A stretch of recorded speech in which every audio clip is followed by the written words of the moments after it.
Good evening, everyone, and welcome to the Pops and Wiz SportsCast. Coming to you live from the Mr. Whistler studio in upstate New York. I'm your co-host, Papa K. To my left, the one and only, the coolest cat, you whom you want to chat, the OMG of sports broadcasting, your host, Mr. Whiskers. Oh my God! What is happening, everybody? How you doing on this fine Tuesday evening? I know I'm feeling all right. Papa K, how you doing tonight? Can't complain. Hey, there's always something to complain about. Football's over, but baseball's on the way. Baseball right around the corner. Unfortunately, there's so many games. Well, But, you know, hey. now the games move faster. Yeah, with all the new rules. Which is, a lot of things I'm excited about for this coming season. You know, again, one of the big things I'm excited about, just the state, like, you know, working at my job right now and having the schedule I have, like, you know, To watch games. I can watch a lot more games Yeah. than than I had the opportunity to last year. Yeah. I mean, I remember there were moments where, like, I'd get that phone call while I was at my old job from you going, "Oh man, what a Yankee game we got tonight. Yeah. You wanna come over?" I'm like, "Can't. I'm on my first break." Yeah. Well, that's different now. But no. Although they're going to screw us on Fridays with Prime. Yeah, that's true. Yeah, well, you know, they're going to go that direction down the road, but, you know, right now I'm not doing it. I pay enough for cable. Hopefully, I can keep getting the games on MSG, I guess it is. No, yes. Yeah. I mean, I don't blame you on that. Like, I even though I could watch the Prime games. Yeah. I think through Twitch, just like how we did with the Thursday night football games, which you and I have done here in the past. Right. I've done it during my gaming live streams when, like, you know, as our schedule has changed over the last 5 years so many times. Yeah, right. I have done it where, like, I've had Thursday night gaming and had just had the football game on my laptop over here. I used to watch it with you when we did the show on Thursdays. Boy, was that distracting.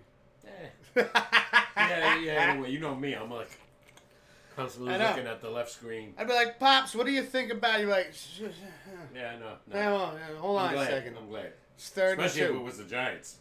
You know. Oh yeah. That's the biggest talk right now. If we're going to relate to football a little bit, signing Saquon. Are we going to franchise him again? Which Tiki Barber said would be an insult to him. He had a pretty good year this year. He did. He's one of the keys for Daniel Jones to be successful because he can catch and obviously he can run. Well, that's the thing too. Is on top of it, He's only 28. when you think about it, though, is Daniel Jones, not to get off subject, but to, is he the answer for the New York Giants? If you give him some protection, I'll say yes. But do you feel that Daniel Jones could take you to a Super Bowl? Right now, no. No. No, they drafted. I saw already some guy named Ozuna as a wide receiver, and they drafted an offensive tackle. So that might be good if the guy's any good, because like I said, any quarterback is going to be good if he can get at least 3 seconds. You know, but without and barring, I don't know how he's going to come off this injury. I know it was an ACL, right? Yeah, and then before that, the neck. Yeah. Which he's had 2 occasions of being, dismissed from the games for several weeks. So if he can stay healthy, and I think they should sign Saquon. If I'm the guy on the Giants, I say 3 years. He's 28. Give him a 3-year deal. You don't want to go overboard because running backs after that, in my How many years did you say just now? if they give him 3 years, Saquon, you say he's 28? give him a 3-year deal, and maybe with a year option, at best. But don't franchise him. That's insulting. This guy, you lose him, and I guarantee you, like Evan Roberts said, who's not a Giant fan, he says somebody will pick this guy up in a heartbeat. Well, of course someone's going to pick him up, but at the same time, it's like, is there anybody else out there? Not much. Not a lot. So it's slim pickings. So it kind of forced the Giants' hand here. And I honestly think that, we do know that there are quite a few quarterbacks out there that are free agent. Yeah. And I saw recently on YouTube, it's a Giants channel I watch, and they were talking about, right off the bat, just, there are 6 free agents now. I mean, between Gardner Minshew, Kirk Cousins. Yeah, no, he's going to stay there. Baker Mayfield. Although I don't know with Kirk Cousins and Baker Mayfield. Yeah, I don't think the Giants would ever, since they just signed Daniel Jones to 4 years at a big amount. But contracts can always be renegotiated. True, yeah. And they didn't draft a quarterback, so he's safe. For now. If they would have drafted a quarterback, then I would have said, oh, they're looking to get rid of him after this year. To me, get me a good backup. You saw what happened last year. You had to bring Tommy Cutlets in, that third stringer. Yeah, but that's the thing is, you thought that, I remember we had this conversation. Do you keep Tyrod Taylor? Do you keep Tommy Cutlets? So far, no word about Tyrod Taylor re-signing with the Giants. Yeah. Because he probably wants too much money. You know? Yeah. What is your good backup? And again, if you look at free agency right now, if you bring one of them in, they're going to want to be the starter. Yeah, no, that ain't going to happen. And that's like, that's the big thing right now to me. Yeah, Russell Wilson. Denver was going to get rid of because they owe him $33 million. But that's, we got to think about, and one of the points that, I forgot the name of this channel. Well, I could actually, real quick, because I just recently watched it, so it should still be in my history. Regarding what? New York Giants. Here we go. Who is this? Oh no, I went. Ha! Is that Elvis? Of course it's Elvis. I watch so many different things, Pops. And then we got... Oh, okay. Giants Now by Chat Sports on YouTube. Joe Shane reveals Giants plan with Daniel Jones and New York Giants starting quarterback. The Giants rumors. Mm-hmm. And so... Let me just hit this real quick. Oh, he'll be the starter. Yeah, no, I'm curious right here because they had oh wow. I'm over here clicking a bunch of shit. Who's going to be the backup? Yeah, no, they had right here. Let me fast forward a bit.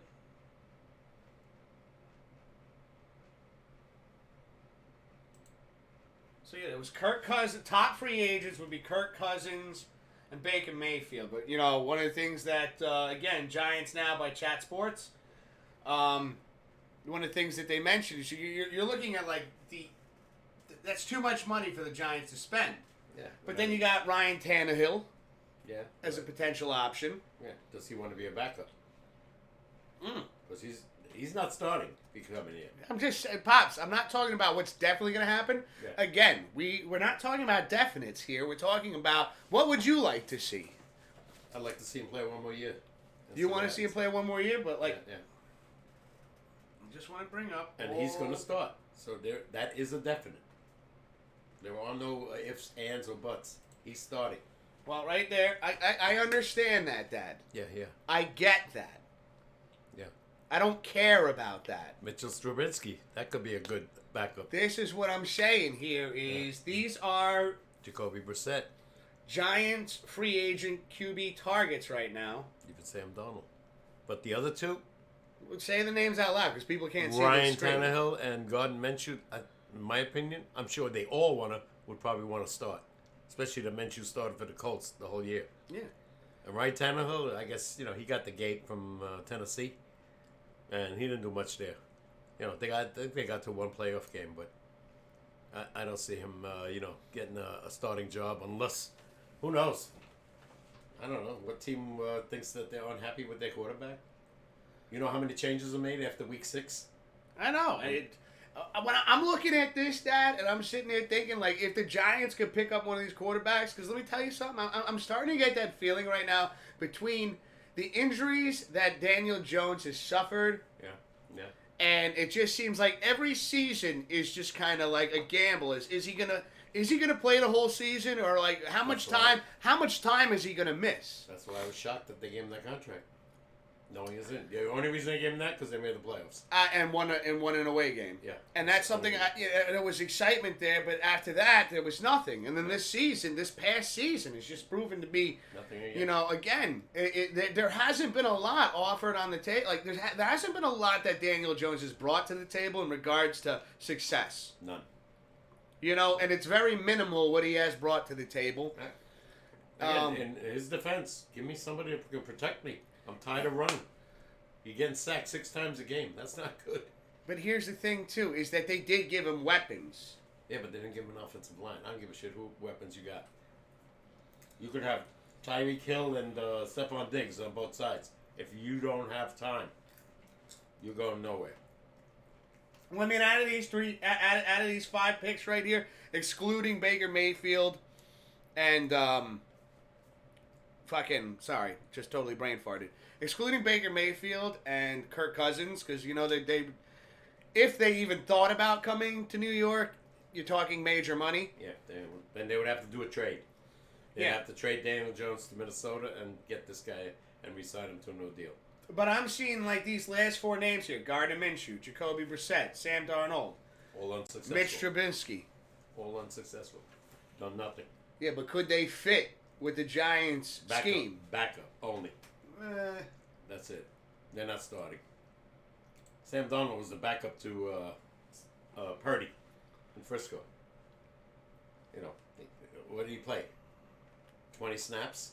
Well, at that point, wasn't Frisco trying to figure their shit out because... No, he signed at the beginning of the year. He was their backup right away. No, Sam Darnold. What did I just said Trubinsky. Sam Darnold. Trubinsky was released by the Bears, I believe. Yes. Just recently. But so with Sam Darnold, so to sit behind Purdy, but Purdy was sitting behind Garoppolo. Right.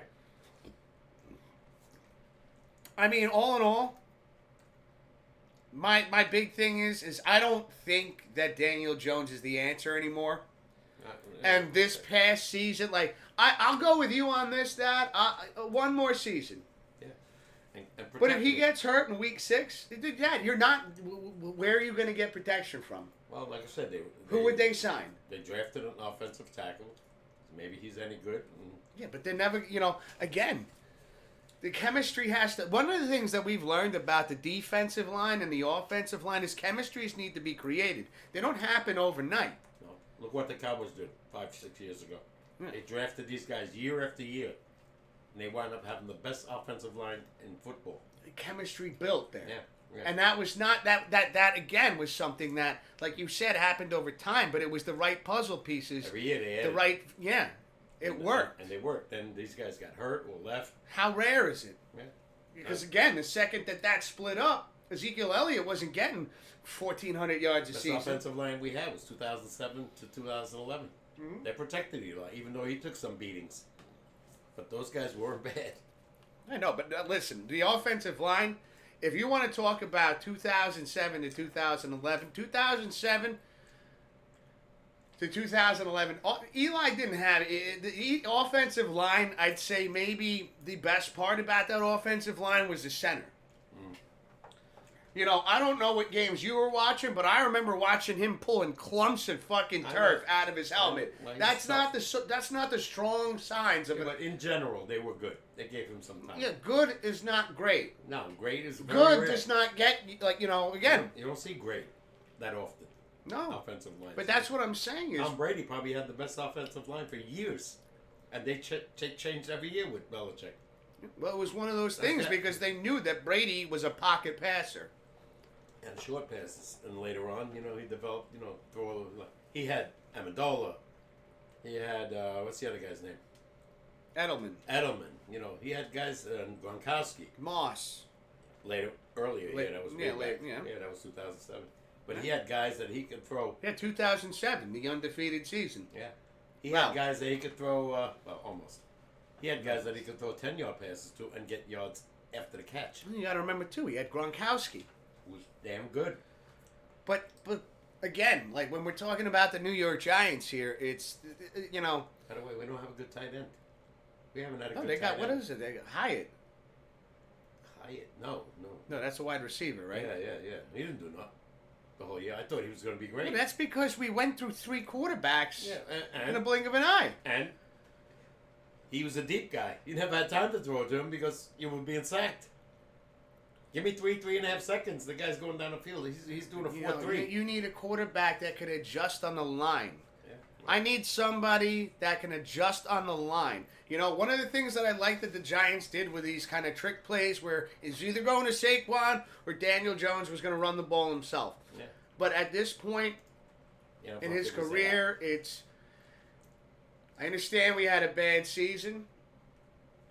It was hurt all the time. You give him one more year. And then goodbye. Well, you got to know when. The thing is, Dad, is knowing when to rip the Band-Aid off. I agree. Because when we're putting false hopes, I have, among many, have been so hopeful. Yeah. And seeing, despite the amount of times that Daniel Jones has been sacked, to see, 4,000 yards passing for the season. You know, it brings you that little dot of hope right there. That you're oh man. Yeah, remember you only won 2 games this year because it was hurt. I know. I remember. Yeah. So I don't know what you're gonna get. Maybe he's one of those guys that's fragile and he'll get hurt on any little play. I don't know. I'll be right back. I apologize. Yeah, that's all right. Well, I have no idea. I want to see what he looks like in September because if it's the same old story, he gets hurt by week 4, season's over again. That's why I told him, you got to get a decent, which I like Tyrod Taylor, but I know they're not going to resign him. Give me a decent backup, which I think you definitely need with this Giants team because this guy's been hurt 2 out of the last 3 years. I felt the chilliness in here. Really? Oh, yeah. Nah. Oh, you're getting old. Yeah. All right. Enough on that for a minute. Let's go back to what I said. And I know you're going to disagree with me about that play. Wait. We're going back to Super Bowl 58. Yeah, with that play, that was... I got this pretty much confirmed that this was a mistake on television. Not the referees. They had nothing to do with this. You go back to the play. I think they were on the 49-yard line. Well, I'm reviewing with the play. And sorry. Mahomes goes back and he's getting rushed and he runs to the sideline and gains a couple of yards. 2 yards. Next thing up, right after that, they're ready to go, into the huddle. It says second down. Yes. Before he gets back to the play, it goes to first down. Yeah. Television screwed up. Yeah, but now here's the thing, is what should have happened was, right, so then, if they made it first down, right, it should be, regardless of what it says there. Should have been 2nd and 8. And this line of scrimmage and the first down marker. No, the line of scrimmage was where they put it. The TV said 1st and 10. The referee set it up for 2nd and 8, and then, what's his name? Kelsey got a 12-yard pickup, and it became first down.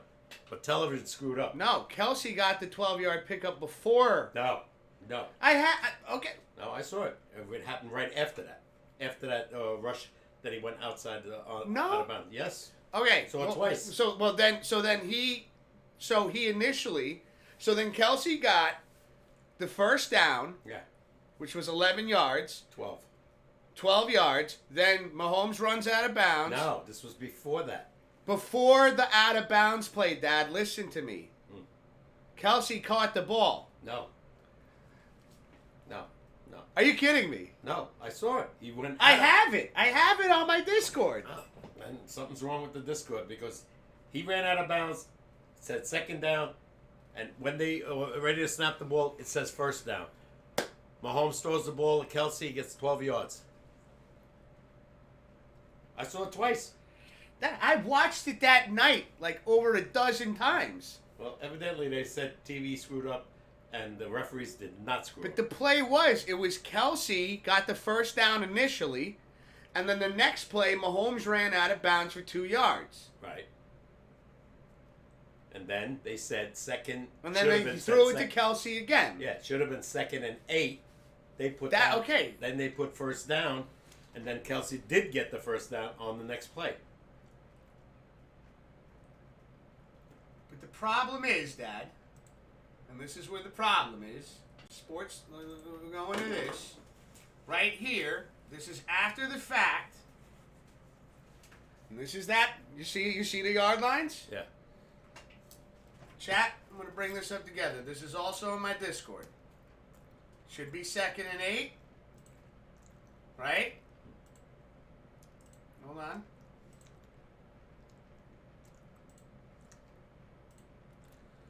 Let's count the lines with me. It's more than 8. That's 10 yards. Yeah.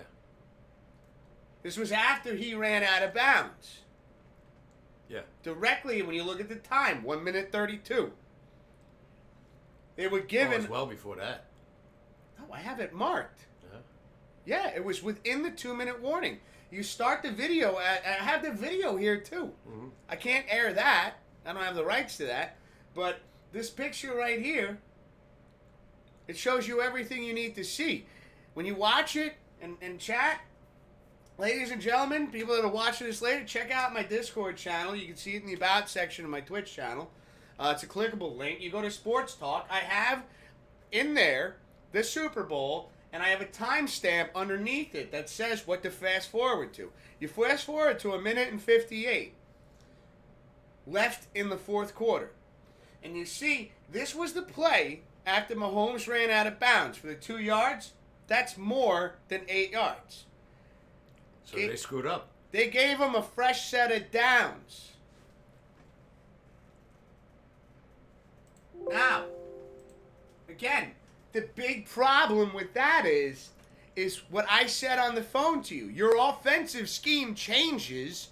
If it's instead of 2nd and 8, it's 1st and 10. Fuck it. You can run the ball again. You're killing time off the clock because all you're trying to do is either score or tie it. But you know at this point you're in range to do something. And now if you can kill that time off the clock having a fresh set of downs, well then now... And why did the television say 2nd down and then say 1st down? In the same moment. That's what everybody's trying to figure out. Yeah. And that's where that big issue was. How the hell is it 1st and 10 when it should have been 2nd and 8? That's what I'm talking about. Yeah. Not that it really mattered. What up, Grim? How you doing, brother? Because he got the 1st down anyway, right after that. On 2nd down. I'm tired of this. It didn't really matter shit. Because you know why it mattered, Dad? Did you not hear what I just said? I'm not trying to come at you like that. But like, listen to what I'm saying. As an offensive coordinator, your play changes depending upon what the down is. Mm-hmm. Well, in Kansas City, and if I got... He loves to throw the ball. I don't give a shit what down. Yeah, but Dad, in the Super Bowl, he threw 46 times in that game.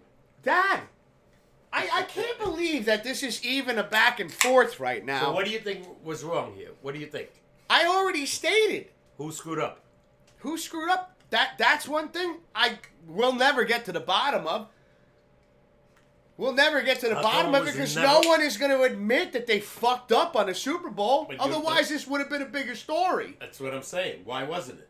Why didn't anybody else say anything about this after the game? Nobody said nothing. Yeah, doesn't it make you scratch your head a little bit? I don't know. A little bit? Well, a new MLB The Show game releases March 19th, says Grim. Oh, shit. What? New MLB The Show releases in March. Okay. That's the home run derby thing? Yeah. Thank you, Grim. I appreciate that. But no. What I'm saying is, again, to state my case, of which I'm certain. Sounds familiar. I did it my way. I did it my way. Yeah. No, the thing is that they gave him, it should have been 2nd and 8. If I'm sitting there as an offensive coordinator, and tell me I'm wrong on this, because I see Aaron Rodgers was most known for this on the Green Bay Packers. When he saw 12 men on the field, he snapped the ball right away. He wasn't waiting for you to fix the problem. No. He took advantage of the mistake. Peyton Manning all the time. Peyton Manning. This right here was a mistake made, and before anything could be corrected, before anything could even be mentioned, I don't think anybody even noticed it until after the fact. But if I'm the offensive coordinator and I look at the field and see that the chains are set... What if he didn't even notice it? I highly doubt that. That's your fucking job. Yeah, well, isn't the referee's job to get the right markers? Oh, yeah, because they're so good at their job. Yeah, well. That was Yeah, because I love putting the hands. I love putting the game in the hands of the ref because they never fuck up. So what do you think?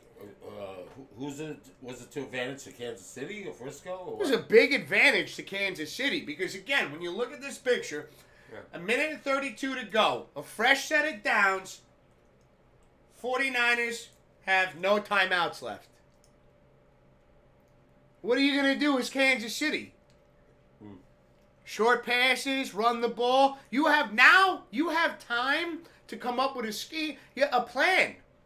To chip away as much time off the clock because you see where you are. Yeah, and you're on the field. You're out of field range right now. Yeah, but with a fresh set of downs, once you get to that yellow line, you killed a lot of time on the clock. You regardless, you could put yourself in there for put yourself in the odds of getting in field goal range. You kill the time off the clock. Brock Purdy never gets the ball back. Can you advance that for the next play? To the next play? No, this is the screenshot I took right here, Dad. But right here. I found this all. And if you guys, ladies and gentlemen, if you go to my Discord, you go under Sports Talk, under the text channels. I have right here. I found this. I found the game on YouTube. And I have it. It said, found it, LOL, check 1 hour, 52 minutes, 23 seconds. When you watch it from that point on, and then you'll see where the screenshot I just showed everybody, that was after Mahomes ran for 2 yards, and it was second down, and then made 1st and 10, and you see it there. That's 10 yards on the field. Because I thought there was a lot more time on the clock. Not a minute 38. Minute 32. Not even a minute 38. All right, I thought it was a lot more. I know. See, on TV, I get it pops, and I don't mean to come at you and go, but again, this is part of what I saw. I thought it was like 4 minutes and 8 seconds. No, Unless we're talking about two different plays. But maybe we are. But this big play that we've been talking about as we've walked the dog the last couple of, after the Super Bowl. Oh, next time it's this play. I'll show it to you at the end of the show. Because I have it. I have right here. I know exactly what to fast forward to, when to start watching it from, and it's the same thing that you saw on the TV. I just got it at a different time. If that's what's funny, is if they changed how they aired it, that's even worse. I hope that you're wrong and that you thought you saw it at 4 minutes. Because if you did see it at 4 minutes, but it really happened within the 2-minute warning, then there's a lot of weird shit going on. Yeah. Let's see if they showed. They've been showing the whole playoffs again. Today they showed all the playoff games. And the week 18, who got in the playoffs. But I have it right here. All right. Well, let me see. Watch it again. I still think Kansas City got the first down. Probably would have tied it, which they did. No, but my point is second down, first down, whatever. No, again, your game plan changes depending upon what down it is. Yeah, I don't know about that. You do know about that, Dad. You've been watching football your whole life. Well, even if they thought it was 2nd and 8 and didn't realize it was 1st and 10, they still went to Kelsey and got 12 yards. So either way, 2nd and 8, 1st and 10, you got 12 yards. You got the first down. You got the first down at the 29-yard line, if I'm not mistaken. See, that's my problem with that way of thinking is you look at the play that did happen. I don't think there was any cheating going on here. I think that's what you're talking about. No, well, again, wouldn't be cheating on the teams. Yeah. It was not like there was a deflated ball. If it was Belichick, they would have investigated this right away, and they didn't. But nothing to bring up was said on any show about that play. And I would just like to point this out as well. Just hold the phone for a second. There was, I gotta find out which one it's under. Because Irasimi, I believe it was Irasimi, posted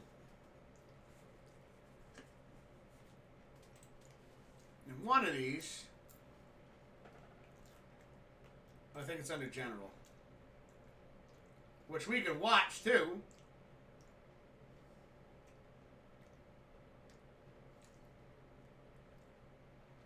I can't find it now. Don't worry about No. it. I want to find it. Well, again, Yeah, regardless of whatever, the game is over. You know? Shame on Frisco in overtime and couldn't score from the 4-yard line. They would have put a hurting on Kansas City to score a touchdown, and they only got 3 points. So, give credit to the KC defense, and you know, you got all those weapons. You got Debo, you got McCaffrey, you got Ayuk, and they couldn't. They couldn't get here. They couldn't get in the end zone. Oh, and the OCB told me, show your dad the holds.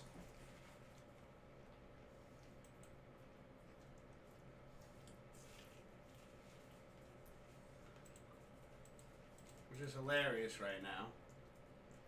What? Because it's not loading.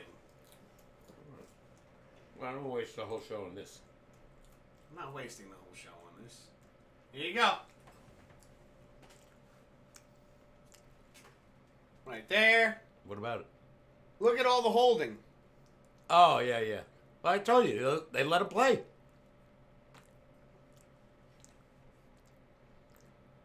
You know, some referees, like Vinovich, they let him play. During the regular season, I don't know if that would have happened. The fact, but how you know. Like I said, it depends on the referee. He claims he's been one of the best. That's why he is in his 4th Super Bowl. I'm just showing you. This is, and if you think that this game, after everything that's been said, was done correctly, state your case and say it. No. Like I said, the referees called the game. They let both teams play. Yeah, I'm sure nobody saw giving videos of San Francisco holding. You know, like you just said, Kansas City was. Sure, we could probably look it up, but here's the thing: is maybe after they were every holding too, just as much. Maybe. But the refs let them play. Maybe. I don't know. But how many again, holding calls were in that game? Pops, no. What I want to ask you is if you feel that everything was played fairly, and that you feel that the NFL and the best officiating crews, and they don't make mistakes, and everything was done correctly, then say it. Well, like I said, because I don't feel that way. I've seen officiating crews call every nonsense, go like this, penalty. I've seen officiating crews like this one, they let them play. Now, with the holding calls and shit like that, and again, I want to say thank you to Irasimi for sharing that. Yeah. We saw it in Cincinnati and Kansas City. My big thing, and Kansas City is known for this. Yeah. But no, it's okay. It's okay because it's Kansas City. What you're saying is the referees are fixing the game.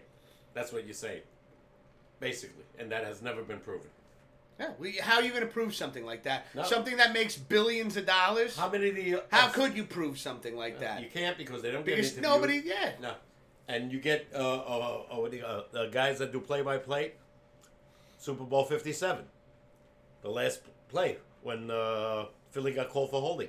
The guy went like this for 1 second. Referee sees you grabbing the jersey, automatic. But that's the whole game they didn't call nothing. That's what's funny. And Merlin, how many holding calls like that were there in a game? But then when it comes down to the crucial moment, when it comes down to the crucial shit, weird things happen. And what's his weird things happen. The co-host said it right away. He goes, "I don't agree with that call because he goes exactly if they let him play the whole game, and now you're deciding the game." And you brought that call. You brought it up too. Yeah. Kansas City against the Bengals. They let him play the whole game within 4 minutes. And all of a sudden, the Bengals were not playing. They were playing the same ball they played all game. They called roughing the passer on him and not on Kansas City. That and you watched that. We watched it together. I know. But again, like when you sit there and you tell me that, I'm just trying to understand where you're at better. Regardless of what I think, they did nothing about it. Nobody's talked about this play. I know, but we have a show about what we think, Dad.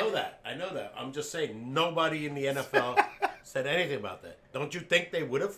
Yeah, but that's where we can. Yeah, but that's where we have the power to do that. I understand that, but if that was that egregious or mistake, you don't think the NFL would have did something? I think so. I don't think they do shit. No, they didn't do shit for the Kansas City Bengals game. That was egregious. Cost the Bengals a chance to go to the Super Bowl. I know. Why? Because they wanted to see a Kelsey Bowl. Oh, that's your opinion. But they called the game the way they did. It didn't look right to me, and I agree with you that day. I know you were mad about it for 2 weeks. Burrow's getting rolled over upside down. No roughing the passer. Mahomes gets hit in the face. Roughing the passer. You know. Got Grim says, I have a sports trivia question for you too. Go ahead. But you should know it. I'll still ask, of course. Grim, we always love a good trivia question. I'm listening. Ms. Mo in the chat. Hey, guys, I've been lurking for a bit, waiting for Blue to get home. Ms. Mo! What's up? What's happening? Thank you for coming here, by the way. You're the nicest two people I've ever had the pleasure of meeting. And cheers. We had a damn good time with you guys. And thank you for all the gifts. Yes. Yes. Right, I'm saving mine for the summer. What's the question? Not yet? He says he thinks we'll know it? Yeah. Okay. He always comes up with tough ones. Ms. Mo says, oh, Pops. No. I had a great time. I was blessed. Really great time. I had a fucking blast, regardless. I hope you enjoyed the food. I know you guys said you never had potato pancakes, so they went over very well. I made 30 of them. Only like 6 were left. Yeah, I know. So. You know what I ended up doing with the ones I had left over? I had like 4. Yeah. I had this Asiago butter. Mm-hmm. Yeah, I heard of it. Melted it in the pan and fried the potato pancakes in it. Mm-hmm. Not bad. Shit was delicious. Mm-hmm. Let's see. We got, Mizmo says, you all were wonderful and we had a blast. The food, awesome. Good. I'm glad, you know. Hell yeah. Cutlets, man. sausages. Oh my God, dude. Meatballs. The pulled pork sliders. Oh yeah, that's what they brought, right? Yeah, I forgot about that. Yeah, I not proud of how many I ate after the fact. Oh my God. I'll be honest. But they were fucking good. I felt good the next day, even because we did drink, but I ate so much. I got up at a reasonable hour the next day, walked the dogs, no problem. Oh yeah. You know, not that hangover thing anymore. Forget I that. was a little banged up. It took me. Well, a you minute. obviously stayed up because what's his name stayed too late. Checkers. Yeah, well, we had to find him a ride home, and not getting into details with that, but it took a second to get Safe Ride, and I understand Super Bowl night takes Safe Ride a minute. I'm sure that we weren't the only house that they had to stop at. I'm kidding. Probably till 3, 4 in the morning. Grim says, how many days until opening day? Till opening day. Wait, what sport? What sport, Grim? It's baseball. Did he say baseball? It's the only thing that's going to be opening. Unless we have been talking about football. Don't assume. When you assume, you make an ass out of you and me. Yeah, well, football's over. It doesn't matter. The question, I mean, you can assume whatever you want. I thought I'd try to get specifics, Dad, to help you. But I'll back off. Right. The pancakes were delicious, says Ms. Mo. All the food was fantastic. Someday we'll have to try we'll have you try blue smoked pork. Oh my God. You gotta come out here. That's right, Pops. You down to take a trip to Denver, Colorado one day? Yeah, I haven't gone anywhere in 30 years. This will be, Well, less than 30. I used to go to take you guys to Disney. Yeah, it's not a long flight. You'd be all right. 3.5 hours. Yeah, it's not bad. Oh, I don't care. I'm not afraid to fly. I don't like it, but I'm not afraid. If it's going to go down, it goes down. What am I going to tell you? Sound like Ron White. Yeah. Hit something hard. I don't want to limp away from this piece of shit. Grim saying, yeah, baseball. 36 days. 36 days till opening day. Yeah. That was fucking man's on. Look, he didn't even blink. I did it in my head. I know when opening day is. So. Is he right, Grim? Mismo says, it's time, Pops. We fly out there. Yeah. Oh, my God. I'm excited to see because, like, I spoke I to... would love to go. Sean, your brother, loved it there. He said it was one of the best states he ever went to. It was one of his favorite vacation spots. Yeah, that's what I mean, yeah. So he said he went to a Rockies game. He said it was great. Mile High Stadium. Go out there. I was talking with Blue and Mismo Saturday. Mm-hmm. And we were talking about, like, Blue's got a smoker. Yeah, I had one of those one time. Oh. Yeah. Oh, my God. Some fucking smoked pork. Yeah, I never used the damn thing. I put it in the crawl space and it rotted. I got it free from Marlboro. Remember those things on the cigarette packs when we were smoking Marlboro? Which we The do Miles? not promote or endorse No, cigarettes at all. Oh, that was so long ago. I know, still, they still exist. Yeah, but they don't do it anymore. They don't give away. No, I know. Yeah, But I'm just stating because we no, do no. not promote it. No, they did. Yeah. No. But that's where you got the smoker from. Yep. Yeah. Yep. In the box, never used it. Threw it away. Grim says 37. You were a day off. No. It's the 27th, and today is the 20th. That's 9 days, right? Today's the 20th. You're asking me to do math? No. I know the... I'm fucking awful at math. Opening day is the 27th. Today is the 20th. 27 and 9 is 36. It's March 27th. Yeah. It's opening day. And today's the 20th. Unless he's counting today. Are you counting today? If he's counting today, it's 37. Today's almost over. Yeah, if he's counting today, it's 37. But I'm not counting today anymore. Yeah. It's 36. Let's see if he's counting today. Mismo says, avoid late July and August. It's hot out here then. I love hot weather. Love it. Well, we'll be coming with our swim trunks ready to go. I hate the cold and the winter. Blast me in the face with the hose outside. Just bah! Yeah. And some... And I'll be like, oh my God! Shut up! Oh my God. Oh my God. Now I'm saying it. I was sitting there with my cold Miller Lite in my hands and my Colorado koozie. You might be want to drink Coors over there. That's their beer. Milwaukee is Miller Lite. Colorado is all Coors Light. That's their best famous beer. Am I not allowed to have Miller Lite? You probably can, but I'm sure it's a domestic beer. Yeah, but Coors Light is the famous We're beer. in the USA. The Rockies. It's domestic. I know. I'll have a Coors. I can drink Coors Light if it's cold. I just think it's a light beer, where you don't, Grim says opening day is the 28th. 27th. You're wrong. Opening day for who? Mets. Guys are fucking me all up right now. We got who in the chat? Hey, all, what's happening, who? I heard the 27th. I'm listening to Met announcers. SNY is all New York Mets. And they said the 27th. That's what I heard. Oh, who's right, who's wrong? I don't know. He's on third. We're not talking about him. And we got who in the chat saying, hey, all? I don't know who is. He's Who? on first. No, who's in the chat? Yeah, I know, but I don't remember the name. Yeah, his name's who? Who? You on first? He's in the chat. Who is? He's right there. Yeah. No, I just sorry. What's the fellow's name on first base? I'm not asking you. No, what is on second base? Who's on first? Yeah. Yeah. What base do you want to talk about? Now who's on our show? Yeah, we got who on the show now. That was a good name of a group. The Who. Yeah. Who are you? What's happening, who? How you doing? Good to see you.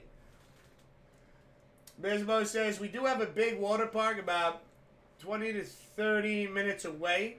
We have several beers and tons of craft beers. Oh, yeah? Well, you would like that, not me. Yeah. I can still drink Miller Lite. I got to drink Coors just because I'm in Colorado. Well, I would, just to support Colorado. Why not? As long as they're cold. It's summertime. She said it's hot as hell there. Give me a Coors Light. Shit. I think when you drink Coors, it supports Coors, not the state of Colorado. Well, it's made in Colorado. That's where all the advertisements come from. Denver, Colorado, the Rockies. Coors with the snow.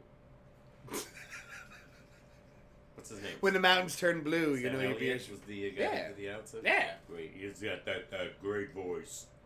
Who says, I'm normally here on Thursdays. I'm not the biggest sports guy. Oh, that's anymore. why I didn't recognize him, because he's a streamer. Can I finish reading the fucking chat? Oh, you asked me who is he, and I said, His name's who? I know that, but And then you asked me who he was, and I told you. But you didn't say he was a streamer. You said he's who? His name's who? Yeah. That's what I'm talking about! But he's on the show on Thursdays. And on the gaming But stream. he has never been on this show. Could I read the rest of what he said, please? I just thought I'd ask. I just thought I'd tell you. Tell you what. Who?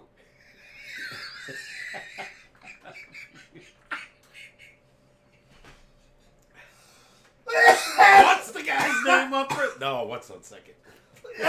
See when he started here? We're doing Abbott and Costello. Oh my God! I'm gonna throw up. Way to go, who? Sometimes his wife comes down and collects the money. Whose wife? Yeah. Why not? Louis earned it. Every dollar. Who did? Yeah. You got to get a receipt from the guy, don't you? How does he sign his name? Who? The guy you give the money to. That's how he signs it. Who does? Yeah. Who says, I'm normally here on Thursdays. I'm not the biggest sports guy anymore. Y'all are awesome. But I can talk about beer. All right. Cheers, who? Cheers, chat. Pops has got no beer in his lap. Well, Port Laurie again. Fuck yeah, man. All right, who? I'm gonna blow my vocals out. Cheers, everybody. I like to meet the guys on the team, so I can say hi to them. Yeah, you will. Yeah, we have. Who's on first? What's on second? I don't know who's on third. Well, That's what I'm trying to find out. Who? Have you ever seen the Abbott and Costello skit? Who's on first? You gotta watch it. If not, if your name is who, you gotta watch it. Check it out. I think you don't even have to be a sports fan to get to appreciate it, to get a laugh out of it. But it is on YouTube. Check it out. It is hilarious. It's from It did it on radio in 1937, I think. Yeah. Only 2 people to make it to the Baseball Hall of Fame never played baseball. Yeah. They were comedians. Yeah. What kind of beer you drinking tonight, who? Yeah. I'm going Miller Lite all the time. I didn't ask you. I know what you're drinking. I'm right here in front of you. Oh, I thought you were talking to me. No, I'm talking to who? Here we go again. You got a left fielder? Sure, we got a left fielder. Left fielder's name. Why? I just thought I'd ask you. I just thought I'd tell you. Left fielder's name. Why? We're going to have to watch that. You know that, right? And now, yeah. Why? Because I want to know. Because. Oh, he's a shortstop. He's center field. Or center field. Yeah, who you got to go to, what did you say, YouTube? Yeah. And get the right one. This was the one in the 50s when they had their own TV show. It was all in black and white, by the way. That's how you recognize it. Grim says it's the 28th. Take my word for it. I don't know where you're getting the 27th from. Well, then Evan Roberts is wrong in New York. He said the 27th. The Mets, I think, playing. Glove is saying it too. Grim is correct. It's the 28th. Sorry, Pops. Well, what up, Glove? Maybe the Yankees are the 27th. They don't start on the same day. That's true. That's true. Pops making a solid point right there, chat. Maybe I got the wrong teams. I think the Mets are playing the Brewers opening day at Citi Field. If I'm not mistaken. Who are the Yankees opening with? You know, I don't know. They're probably. It's third base. Third base.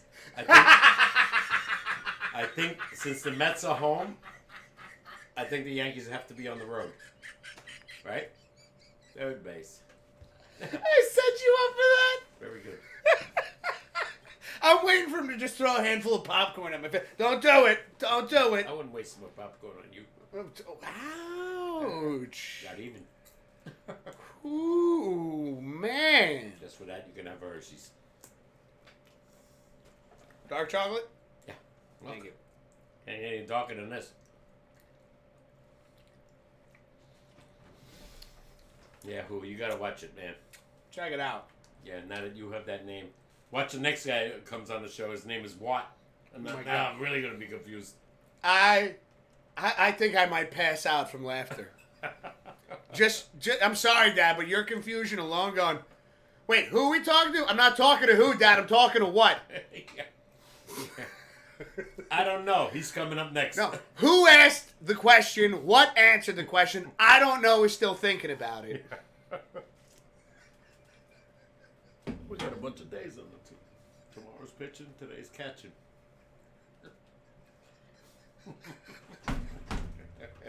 I can't. Oh. I can't. Oh, my head So hurts. since we're on who's on first and what's on second, no, baseball talk today. Hold on, Pops. Hold on, I gotta catch up with shout out. Glove says, in fact, fellas, the first MLB games are on the 20th and 21st, respectively, in Seoul, South Korea. Oh, wow. Holy shit. Glove with the... Thank you, man. Appreciate the 411. And who says he's drinking some Michelob? Oh, yeah. Not my favorite. Sorry. Still cheers. Oh, yeah. Doesn't have to be your favorite to fucking cheers somebody. Matter of fact, I didn't like it at all. Because they gave it to me on an airplane. I was going to Disney. And they gave it to me warm. It was like, ugh. No, didn't like it. I don't trust that. By the way, I've never drank it again. My buddy Dan loves Michelob Ultra, which is a big hit now because it's like, everybody went to the light beers. So, the season starts in Korea in the 21st? According to Glove. Okay, so somebody's going out there. 20th and 21st. My head hurts from laughing so hard. Well, then I got the dates wrong. I heard the 27th. My fault. So. No, they're probably talking about the Mets. Yeah. And just the Mets. Yeah. I was sure because Evan Roberts is a big Met fan. And Michael Kay is obviously the Yankee announcer. So.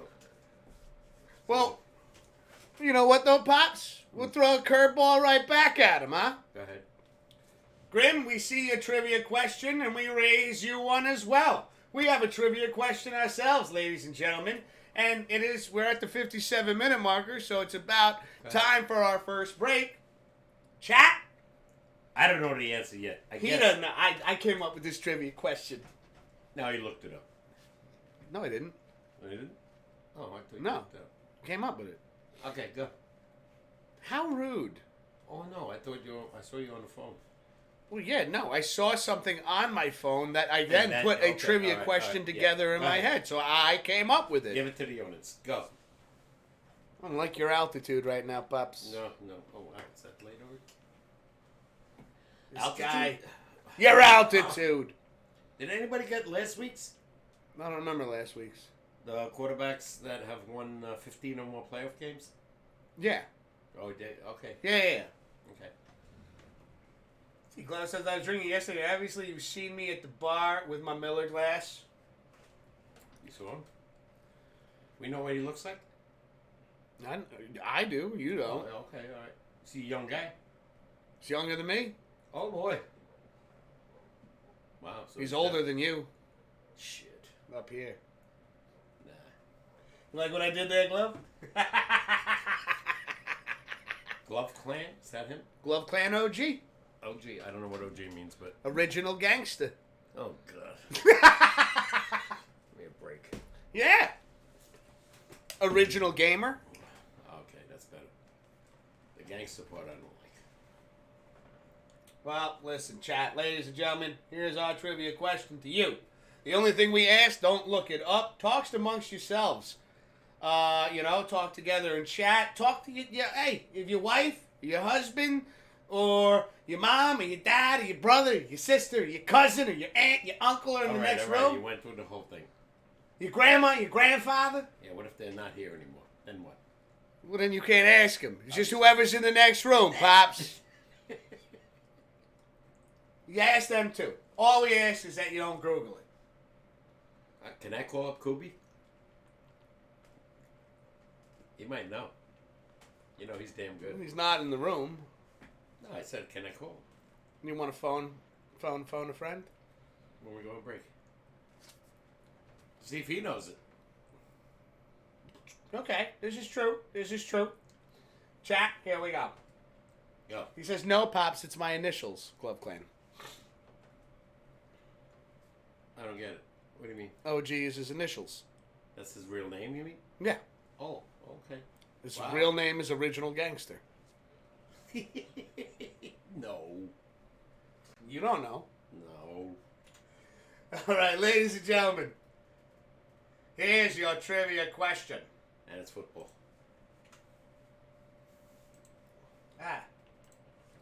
Which NFL quarterback holds the record for most passing yards in a single postseason? Take your time to think about that. We're going to leave it up there for a second before we go on break. Like I said, all we ask is that you don't Google the answer. And he won't tell me the year because he thinks I'll get it right away. You will get it right away. No, I won't. I guarantee you will get it right away. He's seen every Super Bowl, which means he's seen every playoff. This is him trying to draw the year out of me, not falling for that trick. I've never, ever followed who had that many passing yards. Oh, you'd be surprised. Evidently. Pops, you did see me, actually, because Wiz sent me a photo back the same night of you two together. Oh, really? You gotta remember, I can't remember shit. This is true.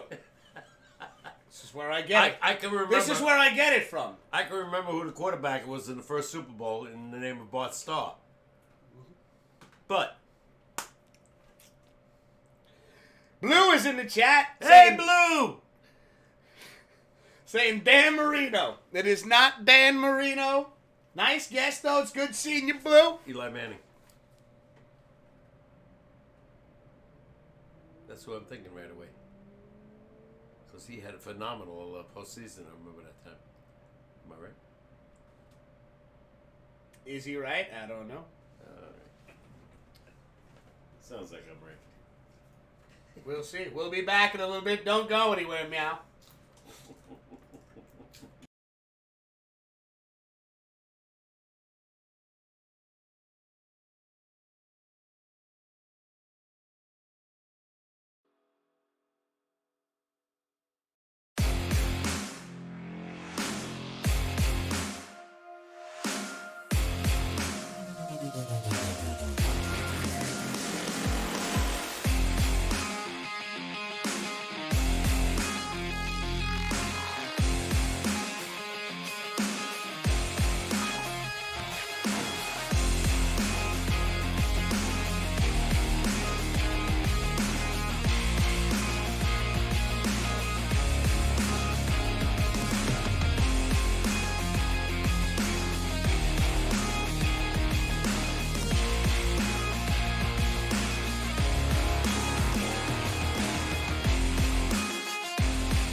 All right, we're back, ladies and gentlemen. You're watching the Pops and Wiz SportsCast. We're your host. My name is Mr. Whiskers. To my right, the one, the only, Papa K. Take it easy.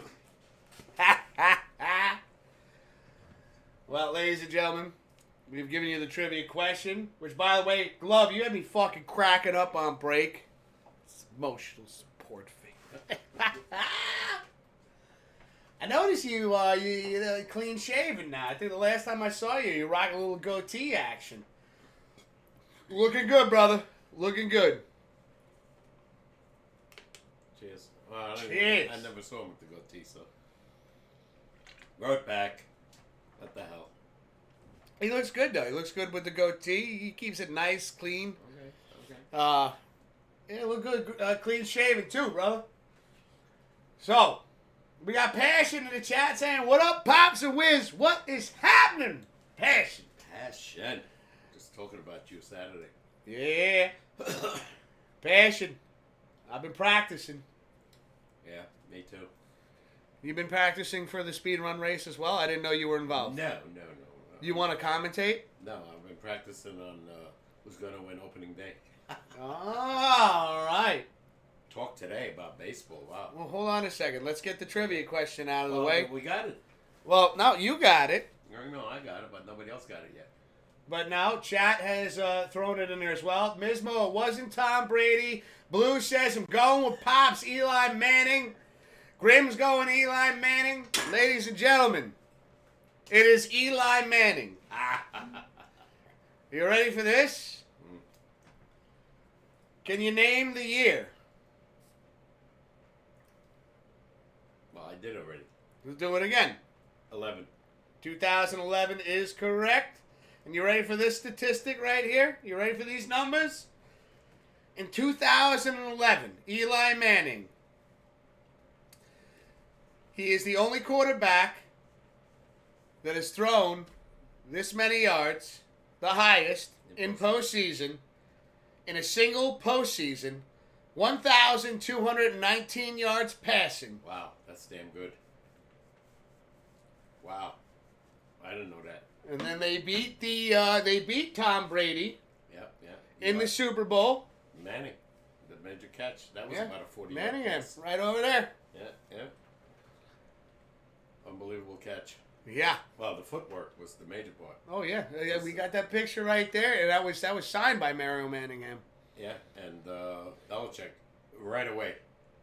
Before that play, he goes, "Don't worry about Manningham. Concentrate on Victor Cruz." And guess what? It backfired. And then he challenged the call and lost the timeout. So let's get the great job, everybody, with the trivia question. Yeah. I honestly didn't think I didn't think you'd get it as fast as you did. I honestly and not saying anything about anybody, but I thought this was going to be one that people were going to have to chat. We're going to have to ponder about for a minute. Yeah, well, I was going to say Brady. I said Montana off air first. I was going to say Brady, then I was going to say Bradshaw, because in the 70s he was in 4 Super Bowls. So I thought it might have been him. Mm-hmm. And I knew it wasn't Marino because he was only in 1. Glove says the answer is me. I did not fucking know Glove was in that Super Bowl. What do you mean? He threw for 1,219 yards. What are you talking about? Got Passion says, saw you were playing some Parasite Eve the other night for the first time. Hell yeah, man. It was. I'm loving it. I can't wait to get back into it, man. I see why this is, now I understand why this game still sells for so much, like literally almost 30 years later. It is a classic. Glove says, can you believe I was in the Super Bowl? I was a great QB. Actually, I can't believe it, Glove, because I watched that game, and I don't recognize seeing you there. Unless you, could you imagine though Glove was at that game? Unless you were at that game. It's one thing I never did. Go to a Super Bowl. We got who cracking up over here saying he ain't no Archie. Archie Manning? Yeah. Oh, who coming in here like aggressive? He ain't no Archie. No Archie. Archie was playing. He says he don't know a lot about sports. Doesn't mean he doesn't know anything Archie about Manning sports. was playing like he's the father of Peyton and Eli. I know, and Archie has no Super Bowl rings, and his sons both have 2. Crap New Orleans team at that time.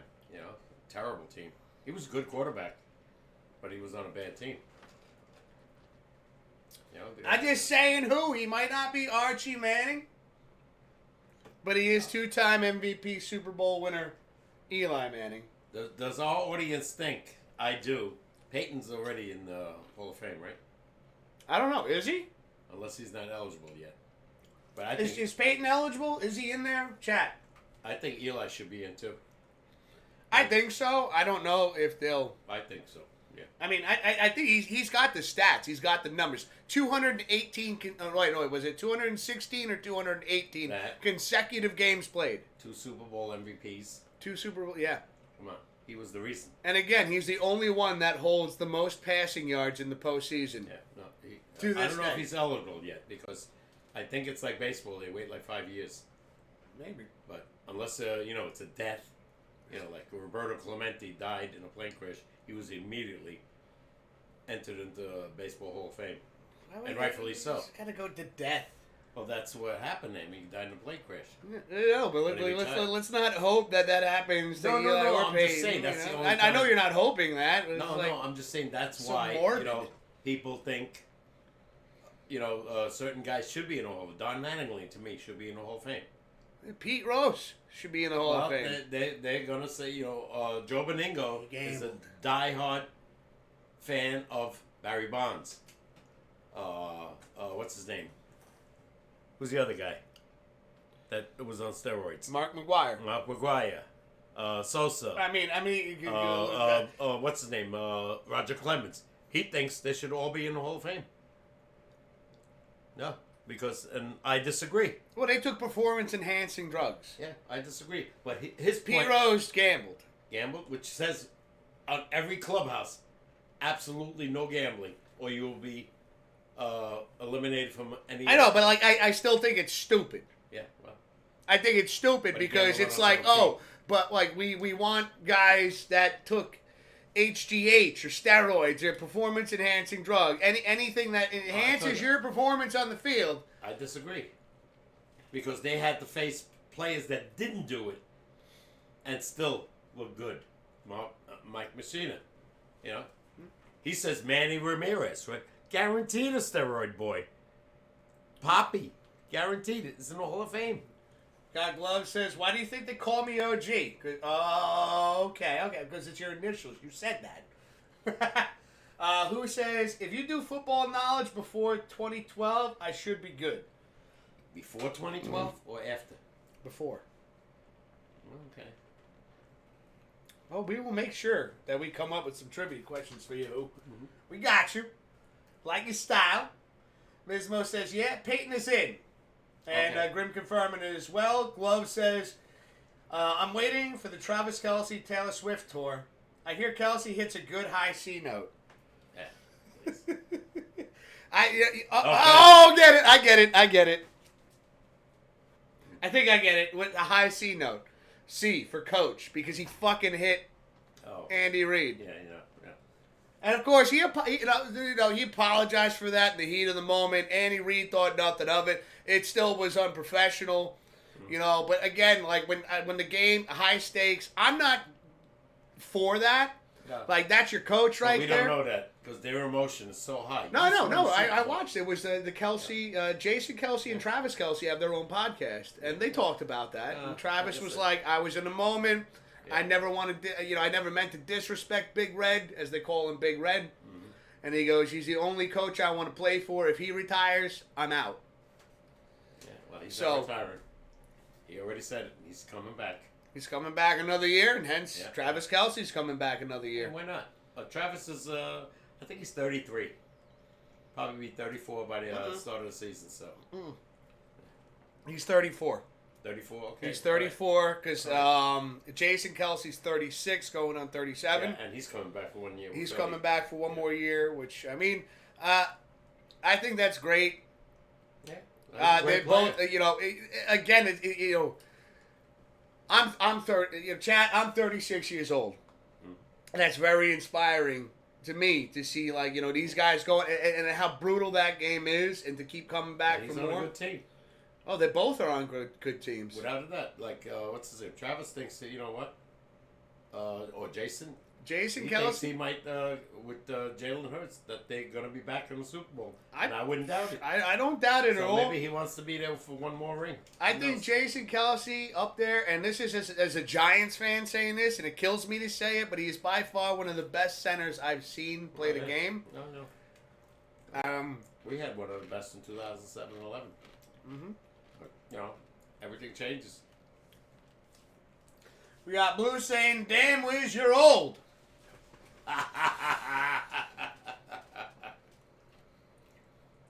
Hey, Blue. You right. No. I'm old. He's young. I'm old. He's young. No, I said I'm old. That's why I said what you just said. No, I'm up there. I'm in my twilight years. I don't know, man. I think you're in better shape than me some days. Nah, never. Never. I don't have those powerful arms that I used to have, that you have. And like they just like, I wish we could do the sound effect. Like a That's balloon. what happened to me when I got sick. I had arms like you. Got sick. Arms aren't that big. Bigger than mine. I lost all the muscle. Oh yeah, well, I never took the Presidone, which I should have. Yeah. But stupid me. Didn't listen. Moron. It's kind of seems like a trend. Hey. I'm only fucking around. All right. Quick change to baseball. Hit me, Dad. Today. Don't actually hit me. No. Today they were saying Juan Soto's on the Yankees. Okay. Yes or no? Will he hit 35 home runs or more? For the Yanks? Yeah. He's never hit 35. He's hit 33. I say no. Okay. And I think he gets close. But I cap him at 34. He has had more walks in the last 3 out of 4 years than any player. That I agree. 133, something like that. Don't forget. You're telling me. He's batting in front of Judge now. The lineup is LeMahieu, Soto, Judge, Rizzo, Stanton. That's the lineup initially projected for opening. Stanton batting fifth? Yeah, they got Rizzo batting fourth. I don't know how I feel about that. Well, Rizzo's a better hitter. Stanton's the power guy. He strikes out a ton. But the way these guys by the way, okay. Judge is going to be batting third, first time in a long time. Can you imagine the RBIs he could get this year if he stays healthy? Between LeMahieu and Juan Soto getting 133 walks. That porch in right field. You got who says, I was a huge football fan in high school because I played and I never used my scholarship, so I kind of forgot about football. Wow. What position did you play, who? First base. I'm only kidding. No, I like Pops. I'd be lying if I said I didn't appreciate that. Right there. I've been doing it to you all night. Mm-hmm. Who's on first? Yeah. But yeah, what position did you play, man? You made me sound so young. Wiz, I might be younger, but I'm not that young. Who's that? Glove. Okay. All I learned is, like, as soon as I hit my 30s, things like recovering after an injury slow down.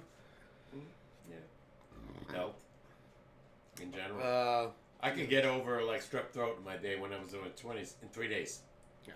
But if I got it now, remember that time I was sick about a year and a half ago when I lost all that weight? Yeah. Yeah. Couldn't recover. Didn't know what I had.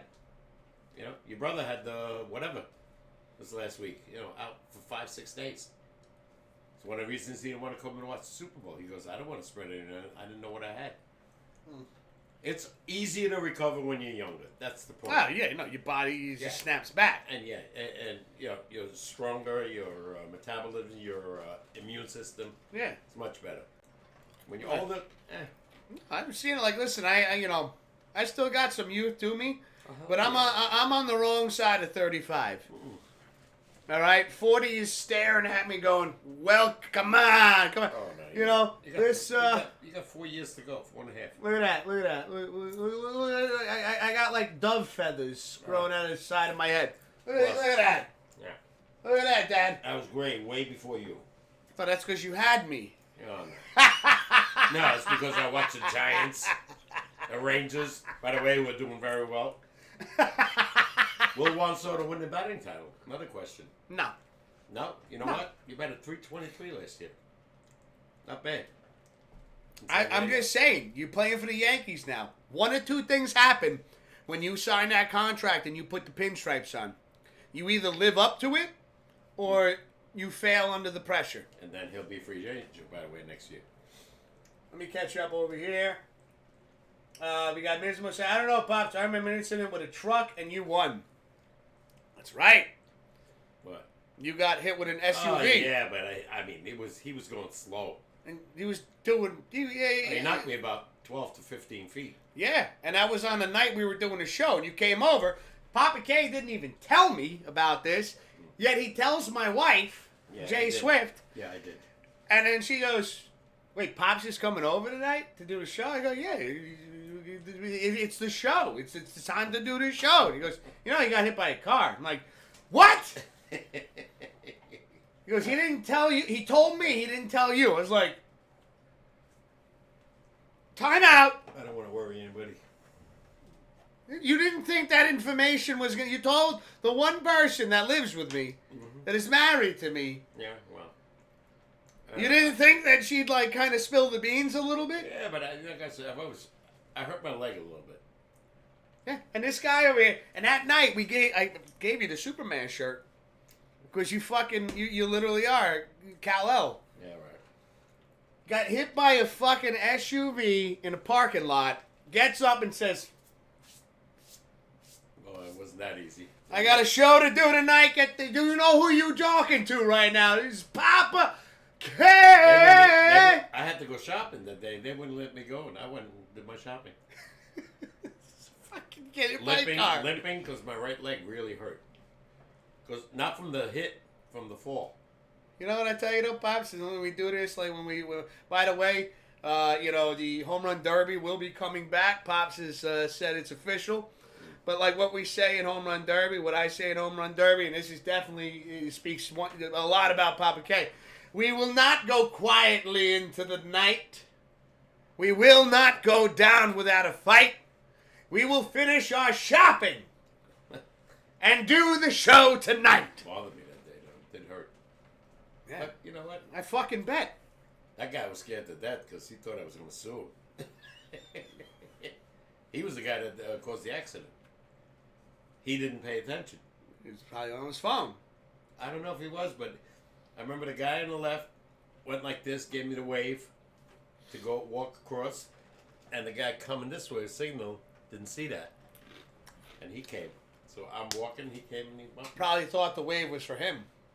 I don't know. Who knows? But thank God, again, like, you got up from it, continued your shopping, did the show that night. It was so pain in the ass. Cops, ambulance, questions galore. They kept me in there for like 30 minutes. I was like, "Come on, I gotta do shopping." "You okay?" "Yeah, yeah." "Who's the president?" "Yeah." We got Who. Okay, so Who says he's a defensive end. Yeah, I wish we had one of those. Like some Mike. Lawrence Taylor. That's so badass, man.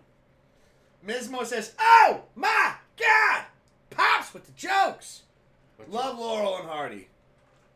Laurel and Hardy. Who's Laurel and Hardy? Oh, I remember them. The comedy team. Probably in the 30s. Yeah. You want to go a little deeper? Because I have no fucking clue what we're talking about. But I wasn't the biggest fan. But they were good. Well, I didn't know what to say, Ollie. One guy was a little chubby. The other guy wore one of those crazy hats they did in those days. Like one of these? No. Oh. One of those like in Sherlock Holmes days. Oh, okay. I can picture it. Laurel Hardy. Stan Laurel Oliver Hardy. Didn't they do Who's on First? No. Mismo. Costello. Abbott Mismo. Abbott and Costello. You gotta watch it. Go on YouTube. One of the funniest scenes, I think, till this day. It's almost close to 90 years. Yeah. Did it on radio. radio. Holy shit, yeah. Yeah, 37. So that's 40, 63, 73, 83. 87 years ago. They did it on radio first, and it was so popular that they started doing it in their movies. Mismo saying, "Oh, I'm getting my older comedians mixed up right now." Yeah. Laurel and Hardy. I can't believe she remembered them. Mismo, you've seen Abbott and Costello, though, right? Laurel and Hardy, the Ritz brothers, you know, the who else? Oh, the Marx brothers. They were, you know, to me, not funny anymore. But in those days, they were funny. You know, you see it now, it's kind of like, Yeah, Three Stooges.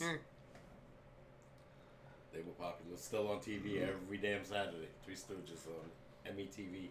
Of all the comedians that you've seen in your life, Pops, who would you say made get that gut busting laugh? That where you're wheezing, you're laughing so hard, your stomach hurts, your brain hurts. Which comedian gave? Can you think of a comedian that gave you that kind of laughter where you were just uncontrollable? I love Louis Black and Bill Burr. Then I love Nick Schwartzen. Just the one show. After that, and Gaffigan. Those made me laugh a lot. But they were stand-up, you know. That's what I mean. Yeah. Oh, I thought that's what I'm going with. Well, like Costello was a show. No, I know. That's what I'm sorry. I apologize that I wasn't more no. detailed with that. Yeah, That's what I was going with because you and I have watched a ton of comedy together. Yeah. In my day, it was Red Fox. I'm surprised you didn't put this name in there.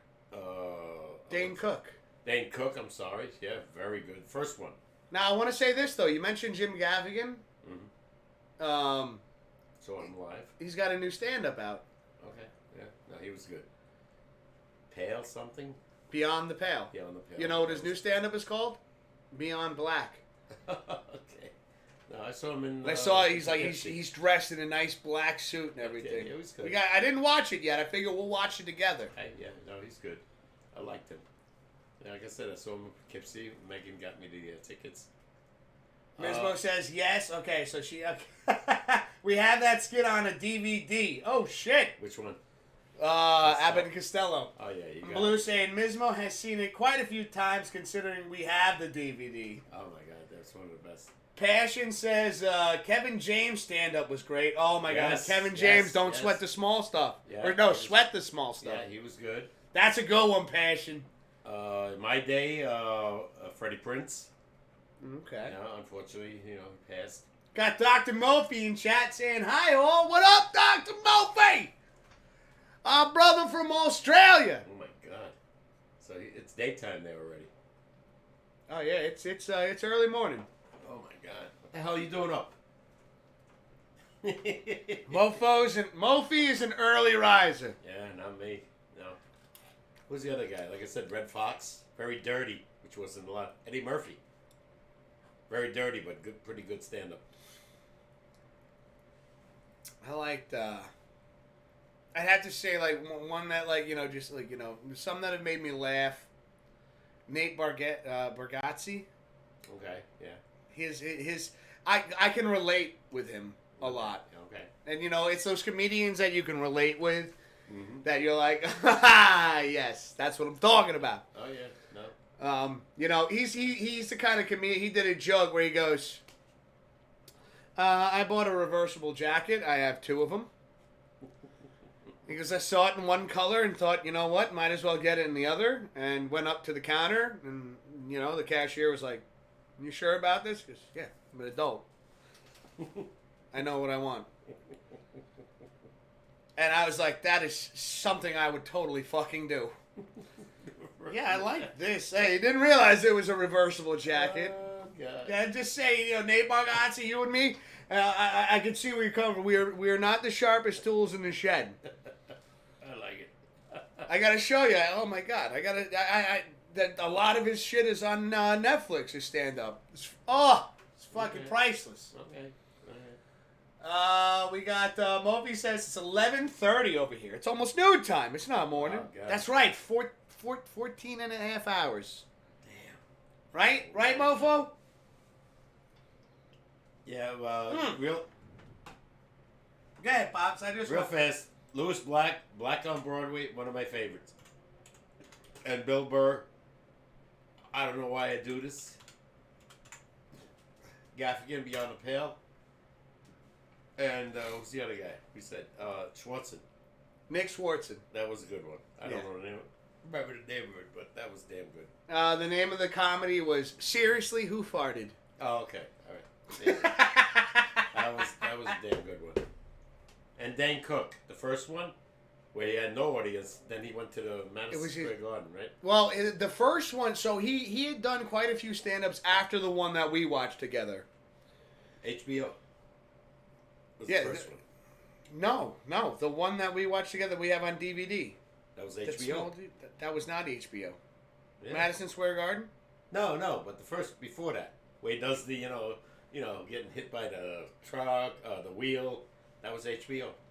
Yeah, no, that's not the one. That's not the first one we watched together. Oh, that's the first one I remember. Small case, about this big. Yeah. You still have it at your house. Yeah. That wasn't HBO. Yes, it was. I'm on the drum. No, that was when he got his first stand-up. Yeah. Then yes, you were HBO. right. That was HBO. The one before that, he had the 5-minute skit. Oh yeah. Yeah, it's all on the same tape though. Yes. Yeah. But The that one I it's in chronological order of like his appearances. All right, yeah. So his first appearance was like, I mean, they don't just come out and they go, all right, we think you're going to be funny But and at give least you a they showed the special. whole thing with the one on HBO. Yes, The other ones, yes. it Well, was that was the spurts. build-up. Yeah, It was yeah. the build-up. Yeah, without a doubt. That was damn good. He wrote all that too. You know? Every line on that was all him. Hysterical. When I first saw that, you gave that to me. Hysterical. You know? Oh my God. Can't you fix it? With your eyes? Ma! Where's my shoes? When you hear that noise outside, there's a skit that he was referring to, Chad. Where he would talk about, like, it's something about, like, a car accident. Just a sec. You heard that. And you were just.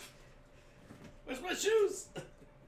And you were waiting. You were so waiting. right. Yeah, the whole way he did it, too. He's like, and you were waiting for that last part. That.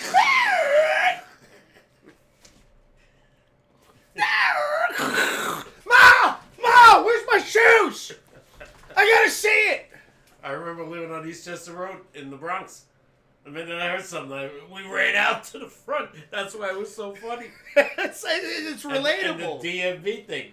Oh my I got there God. at 5 in the morning. Same thing with me. There'd be like 150 people ahead of me. I love what he said. He goes, the DMV, or as I like to call it, Satan's asshole. Yeah. Get there at 5 in the morning. There are people, I'm going to get there early. Blankets. There are people out there in sleeping bags, just. Oh my God, that was so true. Hated going to DMV in the Bronx on Tremont Avenue. My God, Ugh. if you went there, like they said, at 5, 6 in the morning, you were there until like 3 in the afternoon. Yeah, no, you had to take the day off. Oh my God. If you had to go to DMV, you were taking the day off. You're calling in, go, you sick? Your boss be like, you sick? Go, no, I'm at the DMV. Oh, take 2. Somebody punched me. Take 2 days off. Yeah. You're going to need a so day's good. rest after the DMV Oh, as God. you sit there and argue. Waiting, and then now they have like the fucking ticket, and you're waiting like you're waiting for your sandwich at a deli, just waiting there like 207. Oh shit, I'm 208, 209. Whoa! Why does it say We're 209? talking about this. You should have people. I forgot the name of that one. The one he did on HBO. That was phenomenal. You still? I left it with you. Yeah, I think I have 2 copies. One for you and one for me. It's phenomenal. He was good. Then he went to the Garden, which was good. But then I think he lost like material. He couldn't repeat anything. Well, I think at that point, like, because I know I'd seen like some interviews with him, and like he had gotten so big as a comedian, he was in movies and stuff that he didn't like the way I'm not I can't quote him right now because I don't remember exactly what he said, But he didn't like the direction that things were going in, and that he couldn't be himself. Yeah. Yeah. You know? No. And so... And it was about that, you know. That's why that first one was so funny. Oh, my God. Yeah. Monopoly. Oh, my God. Family. Man, what better way to break up a family than Monopoly? Oh, my God. That and the guy in, what was it, Silence of the Lambs? Hello, Clarice. Remember how he did it? When he walked like this? I forgot what he said. Well, yeah, we can't say it. Well, no. I mean, he said it in the movies, right? Yeah, I forgot. But I remember it. He did that so perfect because he looked like the actor that portrayed that guy. No, he had so many things. When he did the alien skit, you know, if I got in the subway like this,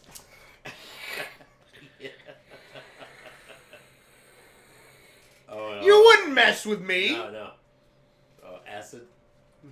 Acidy spit. I want that. Like he had such, a lot of energy on stage. Yeah, I know. Why not me? Yeah, no, he was great. The cop pulls you over. License, yeah, it's right now. Now you want me to go home and watch that? Chat, we have watched it so many times. That's why I remember. I have so many of these lines burned into my brain. Yeah, he remembers all of them. Yeah. Not word for word, but just enough to give the, All right, change the subject. Real fast. I know you guys are not Ranger fans, but me, jerk that I am, turned the damn game off Sunday at MetLife, open ice, 80,000 people. It's 5 minutes left in the game. It's 5-3 Islanders. I said the game's over. It's going to be 6-3.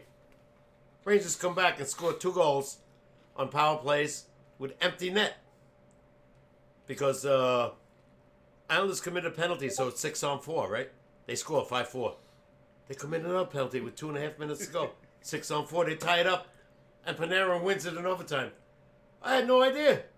Huh? I'm in the car the next day listening to SNY. And the guy's a big Ranger guy. He goes, that game proved to me they're going to the Stanley Cup. I'm like, what the fuck is he talking about? I said, we lost 5-3. He goes, yeah, after those 2 goals and Panarin wins the overtime. I said, what? I go home and call your brother. And I said, what happened to that game? He goes, you didn't watch it? I said, no! Idiot that I am. I act like my brother, God bless his soul. Turned the damn game off. With 4:53 in the game, I turned it off. But this is the thing, Pops, and this is what I was telling you before. Listen, I'm not trying. It's one of the best endings of all time. I know. But this is why when I sit there and I tell you, you never know. That's the beauty of sports, ladies and gentlemen. I was an ass. You never know what's going to happen, and that's what you wait for that moment. That I missed those 3 goals. Oh, I'm sick. I'm so happy they won because they won 7 in a row, and hopefully they win tonight. But to watch it live, you lost your mind. Yeah. And this was after the night before the Devils beat the Flyers 6-3.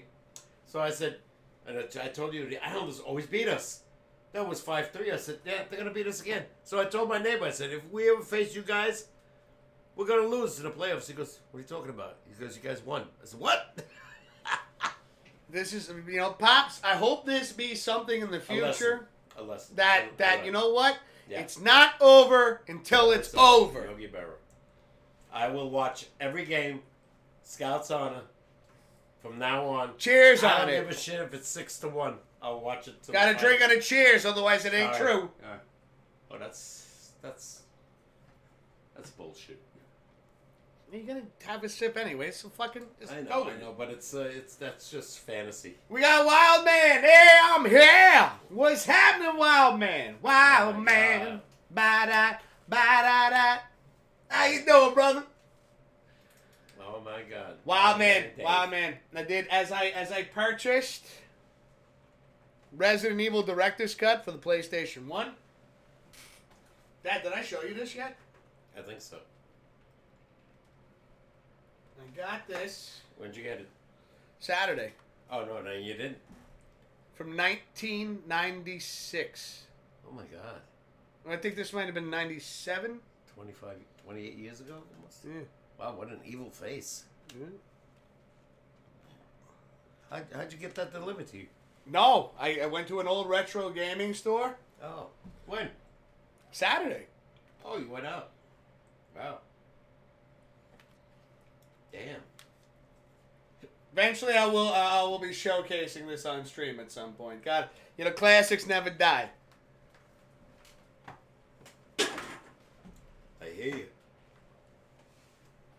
Well, maybe in March we'll get the new Madden baseball.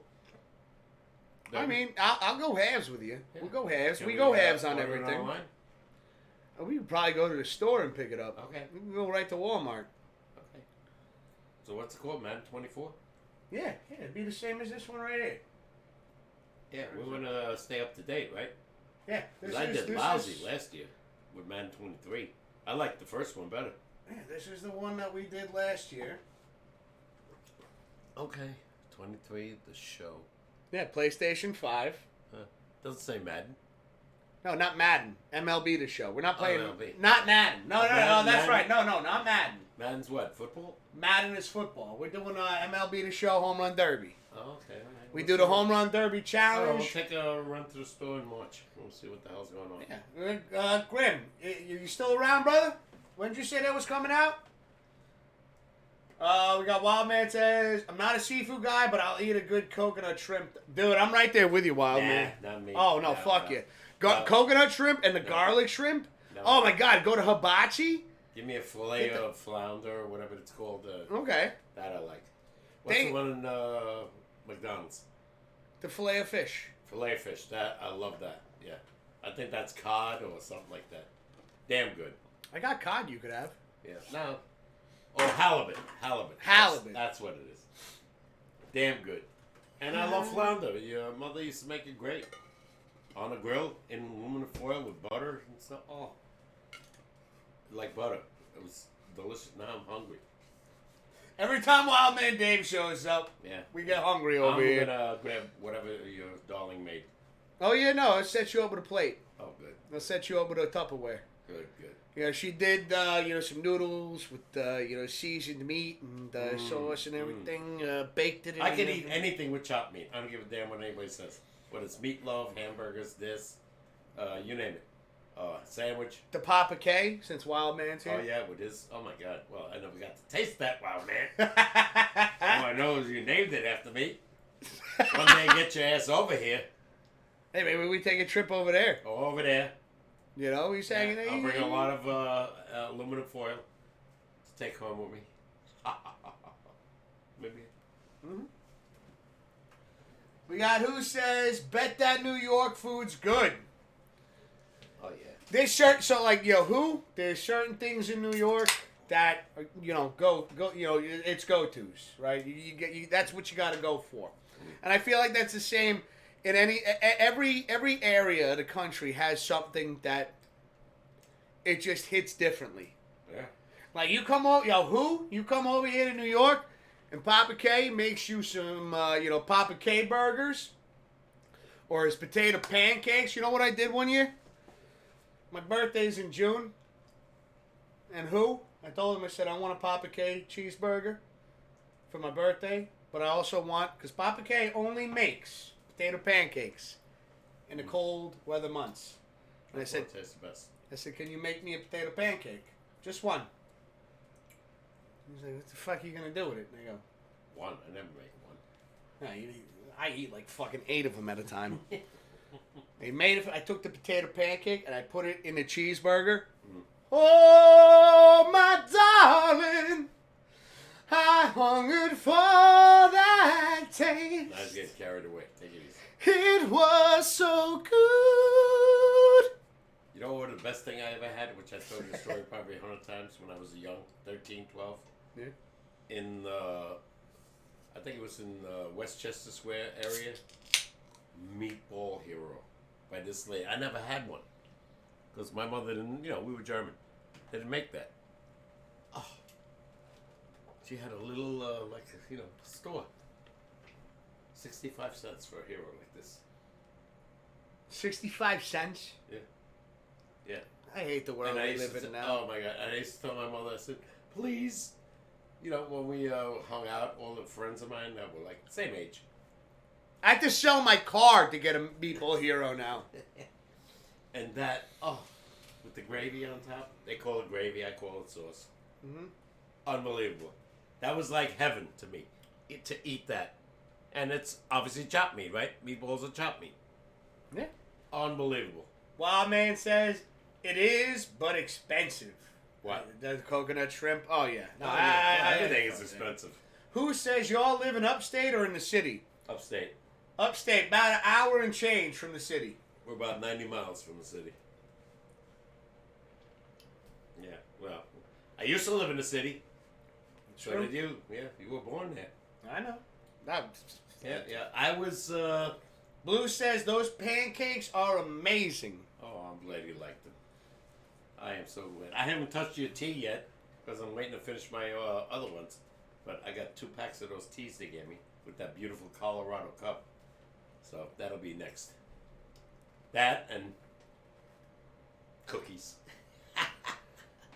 You know my blood sugar was today? The lowest ever. What was it at? 155. 155? Yeah. Oh! My God! That's been the lowest in over, like, I'll say 5 years. Let's fucking go. Papa K? Yeah. You staying on top of shit? Yeah. That's what I love. No soda. No soda? No. Hmm. I got 12 packs of Coke that I'm probably going to have to give away before they get outdated because I'm not drinking it anymore. Fuck that. Well, I know, but I still buy them because I still keep them in the house every now and then. But I will get rid of them because I got so many people that give me empties. Hold on a second. I just learned something right now. Who says I'm in PA, so not far? Pennsylvania. Yeah. Are you a Penguin fan? Regardless of what fan fan you they are. got 2 teams. They got Philadelphia Flyers and Pittsburgh Penguins. Yeah, like I mean, he's close to us. Well, so is Passion, right? Yeah. Same state, I think, right? Yeah. Well, I'm saying, like I said, when we do a Super Bowl over here, Marion's sister lives an hour and a half away from here. Mm-hmm. When they come over, Kathy. So, why not? I mean, who? I'm just saying, you're open to the idea one day, Yeah, why not? Yeah. We love throwing Super Bowl parties over here. We love the company, and this one was spectacular, between Mismo and Blue showing up, Danny Checkers, Yeah. My brother-in-law came through and hung out for the first half. That was awesome. Jeffrey, he was here today again. Yeah. Hey, maybe the Giants will be involved. You know what though? At this point, when it comes to the Super Bowl, there's something just so powerful, so magical about the Super Bowl that, if my team's in there, fuck yeah, it's awesome. Oh, we'll go crazy. You go insane. You start having heart palpitations, Yeah. If they're not. But regardless, it's just like, again, the company that you have with you, the food, the excitement, the entertainment, the pop Super Bowl picks. 12, 13 years already not going on next year. Yeah, who knows when they're going to be back. I hope I'm alive to see the Rangers and the Giants win. And the Yankees win one more championship. I just want to see, you and I have seen Yankees and Giants together. We have yet to see a Rangers Stanley Cup together. But you didn't. Yeah, no, I was like fucking 6. I thought I could be Superman when I was an adult. That's a lie. That would be nice. This year could be the year. Because he's right there. This year could be the year. If they continue and stay healthy, and Shesterkin and Quick are hot. Mismo says those are great for sinus issues or sore throat, but you can drink that tea whenever you want. Oh, and I will. And I do. Yeah. I love a hot cup of tea, especially in the winter months. I even drink it in the summer, not as often. But I do love it in the winter. From like September to, I'll say, May, I'll drink tea. Okay. After that, when it starts hitting 90 degrees, We got who's saying, if I had to pick a team for PA, it'd be the Phillies baseball. I'm so down for a trip to New York. Yeah. Phillies all right. Well, Phillies been involved in the World Series. They haven't won, but this year they got beat by Arizona. And who, if you're interested, I don't know if no, I don't think you are. But if you have Discord or any other social medias like Twitter, Instagram, or anything like that, this way is ways for us to DM each other. I have all my shit in the About section of Twitch, all clickable panels. Check them out. This way we could communicate even off stream and make shit like this happen. Have some fucking fun. Oh yeah. Have some laughs. Oh my God! What can you imagine? Phillies, Yankees, No. World Series. Well, we beat them in 2009, and that was the last one. Yeah. Yeah. So who the hell knows? That'd It's be funny, fun. right? You think you're gonna get back? That's what 2009, 14 years going on now. No, you don't see it. The Mets. It's Mets such a hard thing to do. The Mets haven't been in a World Series since actually 15, so they've been closer than we were. I'm just gonna warn y'all. I'm a hugger, so when you see me, get ready for a hug. I'm just putting it out there now. I agree with you though. Give me a Rangers. Yeah, I don't. Giants, Yankees. You and I have seen that together. Yeah. One thing I've never seen with you, and able to appreciate, to respect it. And this is the 30-year anniversary. And we had that 94, moment. 94. We had it. We had it that moment. It was 10 years ago, the 20-year anniversary when they faced the Kings. Yeah, and they lost. And they lost. And we got their goalie now. Yeah, and I sat in your front yard on the stoop, like beer after beer, staring at the tree, just going for 45 minutes. Well, don't forget, they had bad luck there. No, but that was what that. I realized how crazy of a fan I was at that time. That like it got me that upset that I sat in the front yard of your house for an hour, just sitting there, just drinking beers, just staring at a tree, going, They were too tired. And if Kreider scores the overtime goals in the first two games, when they hit the post, we're coming here to 2-0. But one of the things that at that same moment where I would have loved to seen him win the cup, at the same time, it gave me a new direction. After that, I realized, you know what? I can't let this team drive me crazy. I can't let sports drive me crazy. I'm losing my love for sports. I stopped watching sports for 2 years and came back with a fresh mindset. I'll give you an example now. The two teams that did lose. The Yankees lost in 2003 to the Marlins because they had faced the Red Sox in a 7-game series and Aaron Boone hits the home run. They were exhausted. They were done. I don't know. The Rangers beat Montreal You're right. in 7 games, and they were exhausted. LA Kings had won 4 straight. All straight. 3 straight. Everything. Yeah. And they came into the series. And by the way, Kings were a big team. They just, they wore the Rangers out. They had nothing left. Let's see. Who says my wife loves baseball? She's a Red Sox fan. Oh! That's all right. She's welcome too. Who says that? Who? Oh, okay.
All right, we're back, ladies and gentlemen. You're watching the Pops and Wiz Sportscast. We're your hosts. My name's Mr. Whiskers, and to my right, the man, the myth, the Superman, Papa K. Oh, my God! He's overdoing it. I don't think so. Oh, yeah. I don't think so. I think, if anything, I'm underselling it. Nah. You're a legend. Yeah, in my own mind. Like we said off the air, or we said on the air, I want to see the Yankees, Giants, and the Rangers, especially the Rangers, who are, by the way, 2-1 after 2 periods. Tough team, Dallas Stars. Oh, yeah. They're no joke. Islanders are beating the Penguins, as they always do. And the Devils are down 2-1 to the Capitals. You know what's surprising about the Capitals? Ovechkin trying to chase Gretzky's record. He's not doing nothing this year. You know what I was just thinking too, though, as just glancing back at chat, just looking at like whose message right here is my wife loves baseball. She's a Red Sox fan.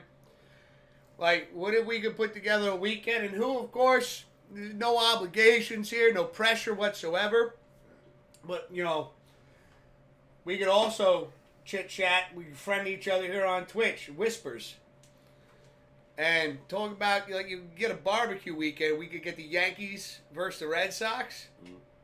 Little rivalry hangout. We'll do some cheeseburgers. One of my dreams was to go to Fenway Park. I love my buddy Brian. Yeah. Brian went there. Yeah, he went to the Orioles.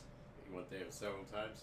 Yeah, he's at Fenway's beautiful. Yeah, beautiful stadium. One of the oldest stadiums ever, that in Wrigley Field. And, Yankee Stadium, but it's been renewed. And of course, we got to go to Colorado Rockies, because not only because of Mismo and Blue, but also one of our favorite stadiums to play in when we do the Home Run Derby Challenge. Yeah, the ball flies. I love to sit in that's where we got to get seats in the outfield. No, I went downstairs. Yeah, I want to catch a fucking home run. Yeah, right. All right, looks like you and I are sitting in separate sections. I don't give a shit. I never caught a home run or a foul ball, ever. And I used to go to Yankee games a lot when I was young. Well, it's funny, because we had talked about just now, I wanted to bring this story up, was talking about, like, I know you said, like, never again am I going to shut the game off when you were talking about the Rangers and Islanders. Sunday. Yeah. Sunday's past game. You hit me. I would never. No. Love tap. Yeah, I'll give you a cheers and tell you something worse. I told you so. Yeah.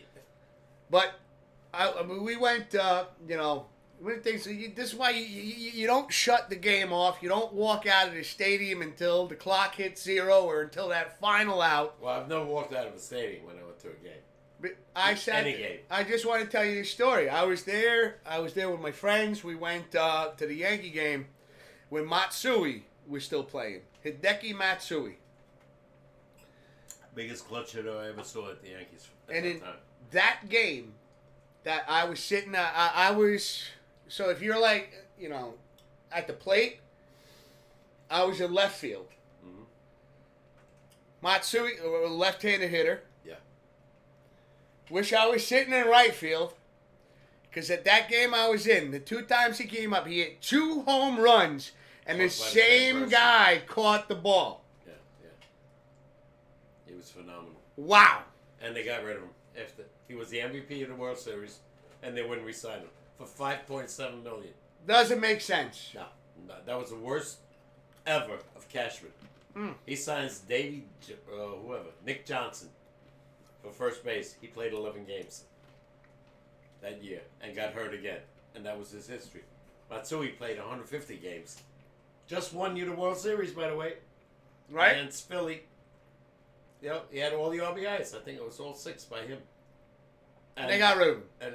And they wouldn't re-sign him for $2 million. All he wanted was easy money. Yeah. And by the way, all those games were televised to Japan. So the Yankees made a ton of money on that. Why they wouldn't sign him? No idea. It wasn't even like he was that old at the time. At best, early 30s. Yeah. Yeah. The man could hit perfect for Yankee Stadium, left-handed, and clutch.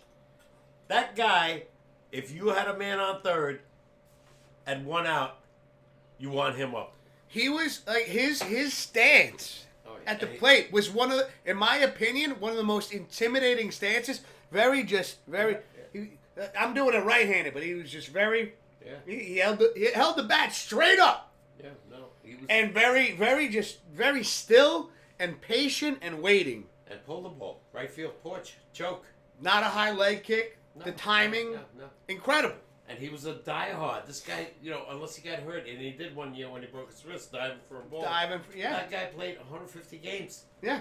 He wasn't the greatest defensive player, but a clutch hitter. Oh.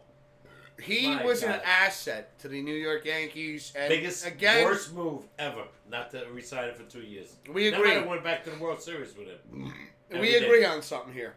And we didn't, because they got rid of him. They could have done so much more, chat. But again, Yankees, they make questionable decisions here and there. Well, that was George. George was gone already, I believe. He passed away already. It was Hank Steinbrenner. Yeah, well, Hal. Whatever. Hal? Was it Hal or Hank? I think it was Hal. Hal? Okay. And they didn't know how to run the team. George would have signed this guy in a heartbeat for $12.5 million for 2 years. Yeah, that's an easy and contract. Just won the World Series? Are you kidding me? MVP? That's all he's asking for? You kidding me? My God. Every time I see the Yankeeography about Matsui winning that series. And by the way, you know who the pitcher was on Philly? The guy, the ex-Boston guy. I don't know. But I got a question from who? Go. Who says, what got you two into baseball? Can you remember? Box, we'll start with you. My brother. Mickey Mantle. Mickey Mantle. 1960. Right over there. Papa K. Lost the World Series to Pittsburgh in Game 7. Mazeroski hits the home run. Off of Ralph Terry. And Yogi Berra's playing left field. I don't know why. Excuse me. Now, for me, who? Was Papa K. He had a very interesting design on... And I don't think it was a design. He just wanted to watch sports with me. And at the time, I wasn't big into those sports. I wasn't big into baseball, hockey, football, basketball. And I'll give you a quick story. I'll make it as fast as possible. I was into X Games, snowboarding, skateboarding. And I remember, Papa K, I picked you up down the road. You were hanging out at our friend's house down the road. And he said, yeah, bring me over to the gas station. Oh, I remember the story. He comes out. He goes, hey, fill the tank. It's on me. I'm filling it in my first car. I'm fucking 17, 18 years old. Filling it. A fresh tank of gas. Papa K comes out with an 18, a Budweiser, and a handful of Double Bubble. He goes, Double Bubble, it's for the car. I had a lot of fucking candy areas in my car. You get candy out of any fucking... you reach into your pocket, and somehow there was candy there. Regardless.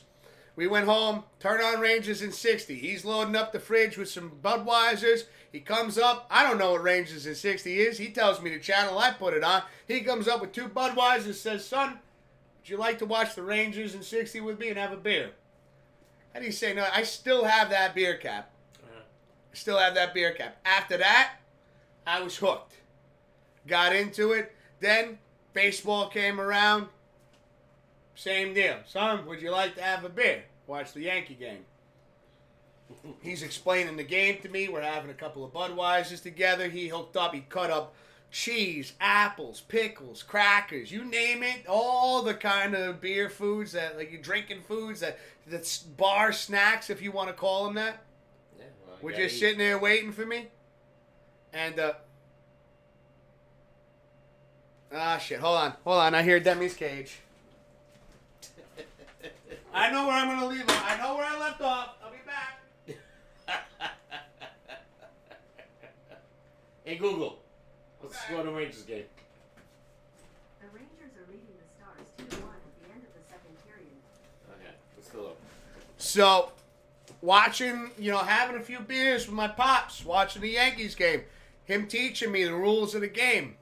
And really getting into it. And then later on, it was You want to watch the Giants? You want to have a beer with your old man, watch the Giants? It's like, yeah, let's go. We watched that. I got hooked on the football because of that. We're sitting there. He's teaching me the game. Again, the snacks. We're having a few beers. Father-son moment. And then basketball came around. And there was nothing. And I was like, Pops, you got me into the New York Rangers. You got me into the New York Yankees. You got me feeling the New York Giants. What happened to basketball? And he goes, son, I'm a Knicks fan. I'm not going to do that to you. Well, Ewing was around, but they never won because a guy named Michael Jordan was around. Michael Jordan? They haven't won in 50 years. 51 now. Hmm. But they have a damn good team right now. If they can get healthy and get Randall back, Joby and Bogdanovich, and if Julius Brunson is healthy, they got a shot. I don't know if they can beat the Celtics. To me, Tatum O'Neal, I think his name is Tatum. He's one of the best players in the game, and you still got to get by Steph Curry on the other side. Yeah. What's his name? Joel Embiid. Jovic, I think. It's hard for me to pronounce his names because they're not from this country. But a lot to answer whose question. My father's brother got him into the teams that he's paying attention to. Yankees 1960, the Giants, New York Giants 1961, the Rangers in 67-68, and the Knicks in 68-69. And by the way, the Knicks won the title in 68-69. Rangers went far, but lost. And then they won in 73 and haven't won since. But there you go. That's the answer right there. Yeah. Uncle Bruno got you into sports. You got me into sports. Well, Mickey Mantle was the guy. My brother was 5 years older than me, so I used to go to the games. $1.50 for a ticket in the upper deck in right field. $1.50. And Mickey, and I realized he was had issues with drinking. So every time we went to the game, and they said, "Well, Mantle's out of the lineup." I'm like, "What?" I didn't know why. And he was hungover. Yeah. But when I did see him play, my God, the shots he would hit. Hold on, Grim says he's got one more sports trivia question for us. Oh God. We're listening, Grim. What do you got for us, brother? Appreciate the questions tonight, man. Appreciate you. I'm curious now. He's got another one for us, and this is at the closing of the show. What kind of question? I don't know. He says, again, you got to remember the delay. Yeah. It's and then he's got to type it in. Okay. So you got to give it some time. I don't know if it's baseball, football. I don't know nothing. All I read it to you exactly how I read it. Okay. In chat. I got you, Pops. More or less. We got about 8 minutes or so left of the show. Okay. Yeah. Rangers are up 2-1, curious. by the way. How many points do the Rangers have right now? 77. 77? What are they at standings wise? First place. Whoa. Yeah. They're past the Flyers. Well, I thought last time we talked you said they were in 7th. No. They're first. They've been in first all year. They've been up by 7 points in that division. I gotta clean the shit out of my ears. Apparently, that's not what I heard. Yeah. They won 7 in a row. 14 points. They had 63. Now they're at 77. I know when they were on a losing streak. You said they dropped. Before the All-Star break. They dropped. They lost 8 out of 12, but they were still in first. But not by much. They were ahead by 6 points ahead of Flyers. Now, Flyers are losing. So, Flyers lost Sunday to the Devils. We got who says, great story, a father-son relationship and such a strong bond. Me and my father are really close as well. Good. But our things is cars. Okay. All right. Race cars? He just wrote cars. Yeah. I love cars too. I never had I would say Cadillac is my favorite car. Till this day. I had 3 of them. We ever hit the Mega Millions, or we hit a bit, the channel goes crazy on Twitch. I get a 72 Coupe de Ville. That's remade. all right. Remodeled. I'm clipping it. The new Cadillacs, don't like them. Don't like them at all. Dan, We'll get you something refurbished. Oh my God! Get me that metallic green, 72 Coupe de Ville. Oh, 22 feet long. Holy shit! That's a car. Mm-hmm. That's a car right there.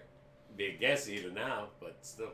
Yeah, but you know what? You're retired. Oh hell yeah! I wouldn't care. You don't drive fucking 500 miles a Put day. my empties in that car. No. That would not be your empties car. Yeah, If I ever came into some money and got you that car, no. No, never.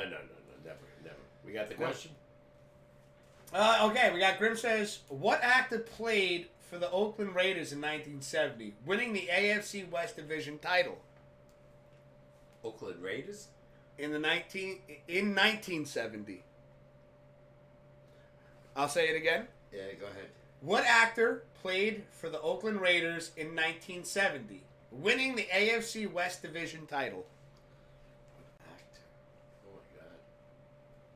Great question, Grim. Yeah, they didn't win the Super Bowl. I know that. That's not what he asked. I know. He says, what actor? He's giving you the hints. What hints? The hints. Whoever played for the Oakland Raiders in 1970 was an actor. And also won the AFC West. He played for the Raiders. Yes. Oh, shit. You want me to say it? So I'll say it again for you? No, I get it now. What actor played for the Oakland Raiders in 1970, winning the AFC West Division title? That happened in 1970. This player also became an actor. Yeah. Wow. That's a good one. Mm-hmm. Yeah, John Madden was the coach. Was it John? No, he didn't play for them. He was the coach. He didn't play. He was the coach. No, he was the coach. Oh, my God. I can't even remember half the team then. Darryl Monica, Fred Litnikoff. A great question. Yeah, no, that's 4 years ago. I know. Well, Pops is thinking about that. Who? So you said you and your father are both in the cars. Between you and your father, what's your father's favorite car? What's your favorite car? What are the cars that, like, if you could own something, if you had the money right now, let's say you hit the Mega Millions, the Mega whatever the fuck it is, what would be the car that you and your father would like, just be so down for? I know your car. I told you mine already. You know mine? You always said that one car you would love to get. What is it? Oh, God, I don't remember the name. Dodge Viper GTS Coupe. Viper. There you go. Yeah. Midnight Blue. Midnight Blue. Stick shift. After Blue. Yeah, of course. And I want one of, like, again, the older models, like, go back to like 2006. Oh yeah, and they would have it. You just pay more, but if you hit a lotto with it, yeah, me Cadillac, like I said. I feel like I'd fuck that car up though. I'd have to get a particular. I'd have to redo the yard to have a special spot in the driveway. Because driving up my driveway, with that car, I'd tear the whole front end off. Grim says I can give you one more hint if you want. Initials. Well, he said one more hint. He didn't say you could ask for the hint. Well, that's what I'm asking for. That's a hard Hobbs one. wants initials, but Grim, you give whatever hint you want, Yeah, brother. that's 54 years ago. This is his trivia question. You don't get to make demands. No, I'm just saying I was 19 years old. I got who says he had a 65 Chevelle. He wrecked in high school. He would give anything to have back, and mine would be a 63 Chevy. 60 Chevette. Cheers to that. Like your style, who? Yeah, me, I was always Cadillac guy. Marco! And the first one I had, beautiful car, got stolen. Right in front of my house. Mm-hmm. They were stealing cars in those days for parts. And Cadillac was number one. Oh, fuck. I think I know who it is. Who what? Grim, this is a great fucking trivia question. You know it? I do. He gave what, initials? No, he gave something more. He gave the film. Go ahead. He played in the 1987 film Predator. Oh, no clue. I never watched Predator. Was it Carl Weathers? He's dead, by the way. I know, he recently passed away. Yeah. I know. Yeah. He's Apollo Creed, right? He was Apollo Creed, and I like where Grimm's going because I know Grimm was a big fan of those movies. He played on the Raiders. I don't know if that's the answer. Okay. Who is asking what year caddy? 72. 72. Coupe de Ville. Grimm says, "Yeah, I'm right. Oh, really? Rest in Wow. peace." Yeah, and then Rocky came out in, I think, like 75, 76. Hmm. Yeah, so he was still young, man. I didn't know he was a football player. That's a good one. Well, Blue says, "Well, I hope it was not Jesse the Body Ventura." I remember him, too. Wasn't he a wrestler? Yeah, I believe so, right? Yeah, I think so. Hmm. I remember wrestlers in my day because my father loved wrestling, which I kept telling him, it's not legit. And he would say, no, you're full of shit. Well, again, the thing is like, Grandpa wasn't wrong, is that things do happen in the ring that aren't meant to happen, and injuries. I'll show you. I think one of the most amazing things I've ever seen, in my opinion, is you can look up on YouTube. It's like top 10 times wrestlers have saved an opponent from seriously injuring themselves just by doing simple as like, what the guy's doing off the ropes, right? But it's got to be done a certain way. And if they slip, somebody gets hurt. You got to react in the moment. Yeah. And I've seen with Brian a couple times where those moments did not go right. And it's just like, you're like, and you could tell when you look at the referee, and you could tell like they have code words like, that's not how that was supposed to go. Yeah. When you see a match end early or fast, like, after you saw something that didn't look right, okay, that somebody just fucked themselves. Stone Cold Steve Austin broke his neck.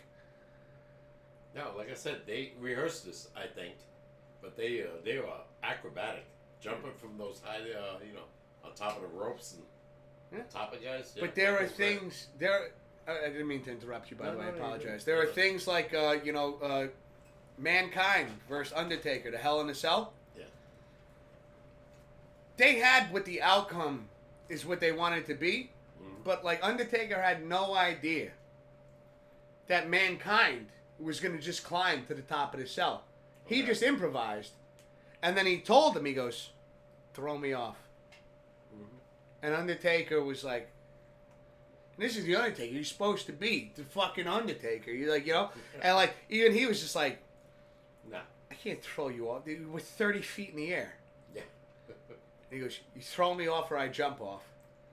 And so Undertaker just gave him just a little, into the fucking, into the table. He hit that shit so hard, his bottom teeth went up through his nasal cavity. Wow. They carted him off. He got off the stretcher, came back in. He was a fucking maniac. Wow. And just again, like to create that excitement. Yeah, I get what you're saying, Pops. Is like, yeah, a lot of matches are scripted, but then you get moments like that you can't.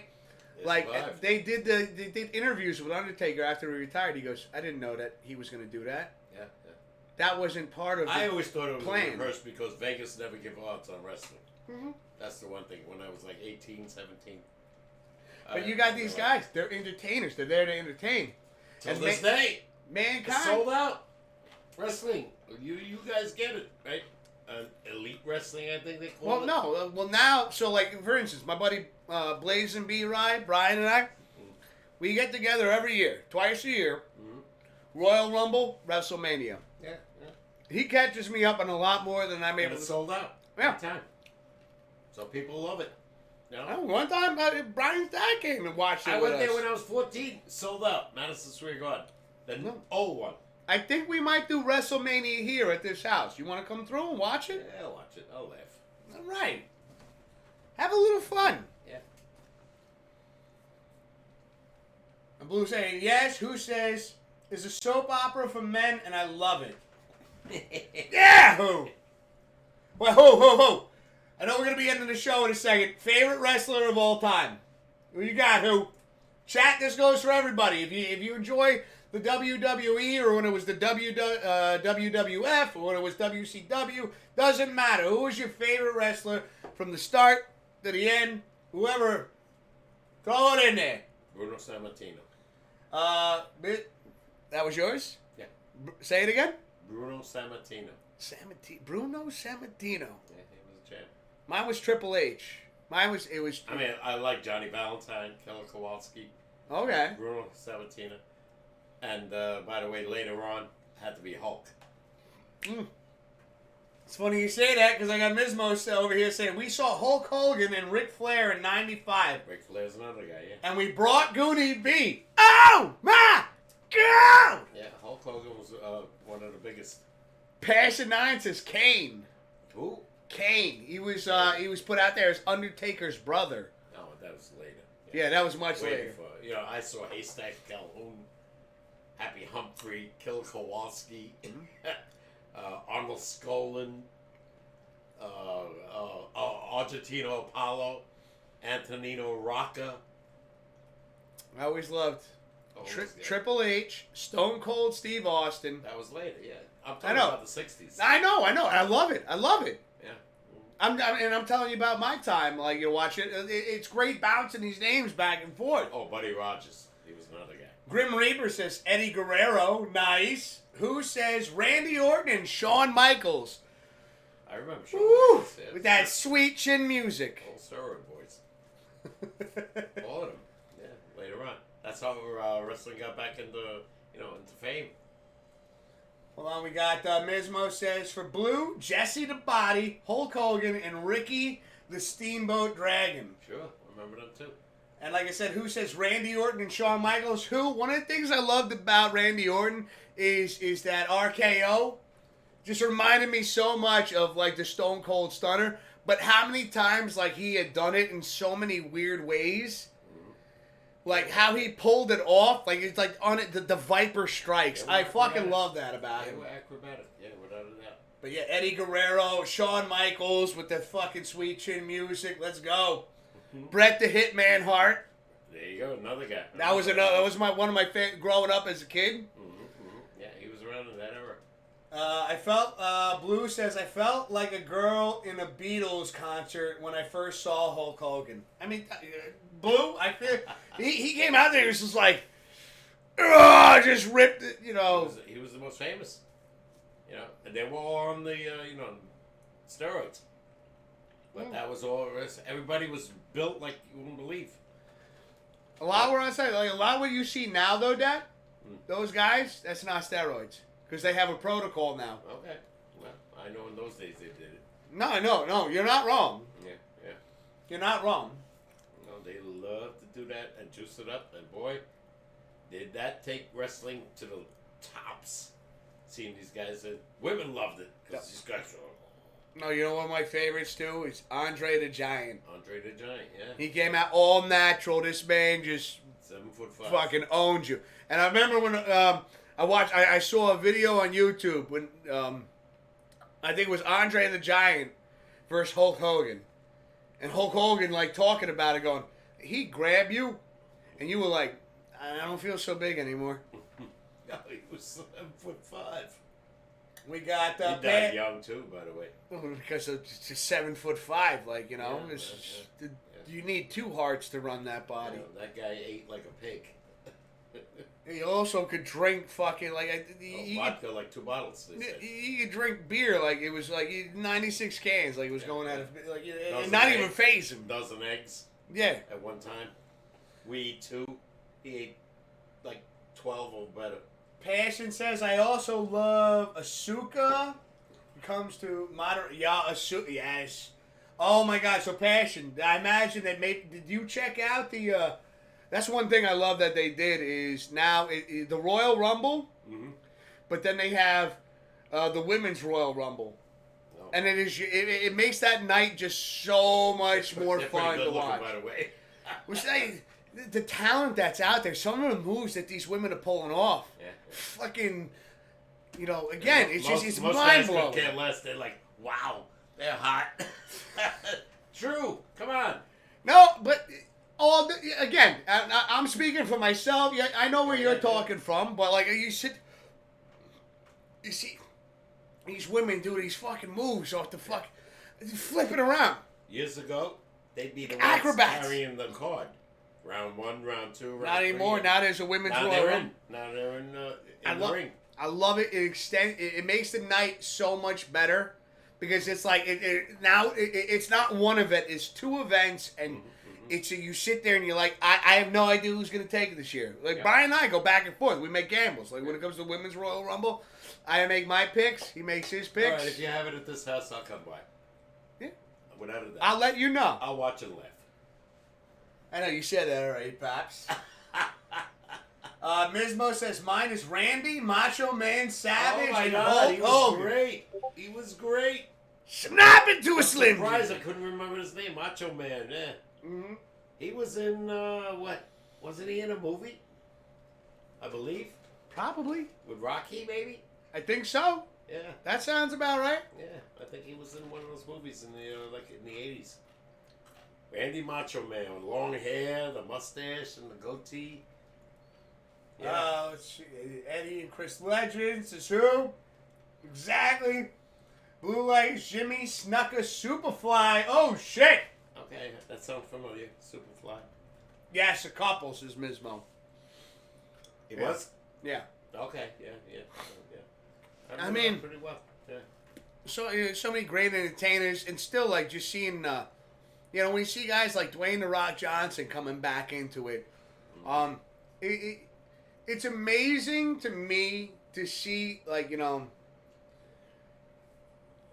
it's one of those moments where I get I get a little emotional, like when you see when Stone Cold came back, Triple H when he faced Undertaker. Not one WrestleMania, but back-to-back WrestleManias. By far, I think one of the greatest WrestleManias I've ever seen. No holds bar matches, just absolutely just taking it. And these were guys. They took it, not taking anything away from the new wrestlers now, but these are guys that took it to a level that it was just like, wow. When you want to talk about, you wanted to entertain me, you did just fucking that and then some. I remember the days when I was a young kid going there. You had to be 14 or 13 getting in Madison Square Garden, 49th Street, by the way. And no offense to wrestling, there'd be people next to me. I'd be hysterical laughing because, oh, he's dead. I said, no, he's not. They're not going to let somebody die in a ring. No, but it's happened, Dad. Yeah, well, I'm just saying that. Owen Hart. Yeah. That was a tragic event, but it happens. Yeah. But this was 1960, I don't know, 4. Okay. It didn't happen in those days, But it looked like it happened because the guy took a flop. Remember those days that you out of the ring hitting each other with chairs? I'm like, how's that possible? If I hit you with a chair, you're going to be hurt. Well, no. Again, and you are going to be hurt. I just told you about that Hell in a Cell with Mankind and Undertaker. A lot of things unscripted happened there. Okay. And at one point, Undertaker didn't think after he threw Mankind off the You cell. believe it was unscripted? They went through the interviews, literally, like you could see, and they have code words that they use. When something goes wrong, you can see, like when you look at Mankind's teeth, he takes them out. It's not real. Like his shit, when he hit the announcer's table on his way down, and his tooth, he said, not only between fractures and everything, but his tooth went through the roof of his mouth, coming out of his nose. And there were things that, when you notice the camera, and it makes sense, the camera couldn't come up because then you'd see, they can't show shit like that because then it becomes real. Yeah. And when he got back up, and they do, like now that Undertaker's retired, he talks about it. And he talked about it, and he goes, Motherfucker got up. I didn't think he was gonna. I thought I killed him. He goes, you gotta understand something. Like, yeah, it's a character I play, and I gotta stay in character. But I just threw one of my friends off the fucking thing, and he wasn't moving. You see that, and now there's a certain fear that goes through you, but you had to play this character. And he goes, he got back up, and then the motherfucker puts thumbtacks in the middle of the ring. And now I choke slam him through the top. The top, they said, were held together with fucking zip ties. It was not meant to support. Undertaker, 6 foot whatever. Big man. Over 200 pounds easy. Oh, gosh. Zip ties weren't meant to support them. And you could hear them as they were up there. The match was never supposed to go that way. Why, Wild Man Dave. Sorry, Wild Man. I imagine Wild Man being just the next Mankind. But, Mankind, it was not scripted for him to go up there. And he just goes, you know what the fans would like? To see somebody get fucking messed up tonight. Or some shit. I don't know what he said, but that's why he climbed up there. They did that. They were up there. You could hear the fucking zip ties snapping. Throws him through, lands on the tacks. Undertaker falls through as well, breaks his ankle. Have to finish the match. With a broken ankle? Yeah, they did. But at that point, that's where they have, at this point, now that I've watched it enough, you start looking at the referee and they have code phrases and shit. And when you start seeing things going, yeah, it's time to call this. Yeah. This guy's got thumbtacks that we're pulling out of his back right now. His tooth is through his nose, and this guy's got a broken ankle. Not good. The show is okay. Yes, you put the show on. All right, stop killing yourselves. Yeah, it's over. All right. Game 10. All right, hold on a second. Let me catch up with chat. I apologize, chat. I got really deep. He got really carried away here. But we got.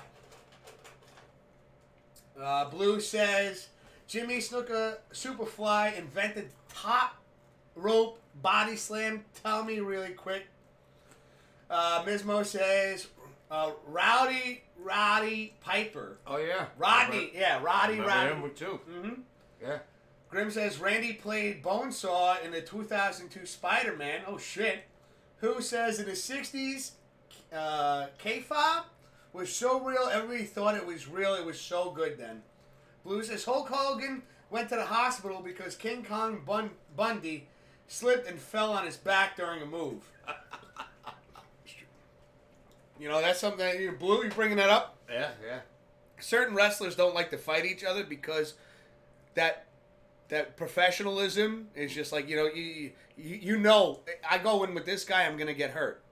I want to face somebody that knows how to do the moves. Yeah. And that's how actually you're acrobatic. One of those guys, Undertaker, he got his orbital bone fractured because he was coming in for a clothesline. Was supposed to hit here. Missed. The guy hit him with a fist here. Yeah, there you go. Like I said, they're like stuntmen in a sense, but they're not the best. A stuntman can jump off a but building. Even stuntmen fail. Yeah, I've seen stuntmen die. Yeah. So the stunts can go wrong. Yeah, without a doubt. Who says, I think anybody who says it's fake should get a shot from the Big Show scripted. Yes, fake, no. I don't want to take that shot. Because there are some guys... No, I don't say it's fake. I think sometimes, which I saw in my day, it was rehearsed. No, but you're right. You're right with the rehearse, but there are some wrestlers that they don't like each other, and they're scripted to face each other. And they will try to kill each other, yeah. They'll fucking hit you. Yeah. And like you said, sometimes rehearsed or not, there can be accidents where either one gets hurt or both. I saw one of the scariest things. It was in Orlando, Florida. It was a WrestleMania that happened in Florida. It was one of the first matches. It was just like the pre-show. And, Brian and I, we like getting together. We went and witnessed the whole thing. And the pre-show, it was a great match. It was, it visually, I was sucked in. But then there was one move. A guy I thought was going to win, right? He gets wrapped around his stomach and thrown over top. And I watched his head hit the mat and his neck go in. And that's when all of a sudden he's laying there, and the other guy gets up, and now just starts talking to the crowd, and I was like, that's not good. I think he just broke his neck. And I think he knows that he's giving him time to, like, a concussion maybe. Yeah. He was giving him time to recoup. But I don't remember if he broke his neck, but I know that after that suplex, the match went on for about 60 more seconds, and then it was a pin. That guy that landed on his neck lost, and they called it, and then it was over, and then they went right to commercial. So he got hurt. It was one of those things where, like, you know, Okay, I got you. All right. you want it to go as scripted. But sometimes it goes off the rails. You know, a mistake, a slip. Again, you're in front of 60,000 fans. It can happen. It can happen. Yeah, they want it to be great. But yeah, all great wrestlers thrown in there. Like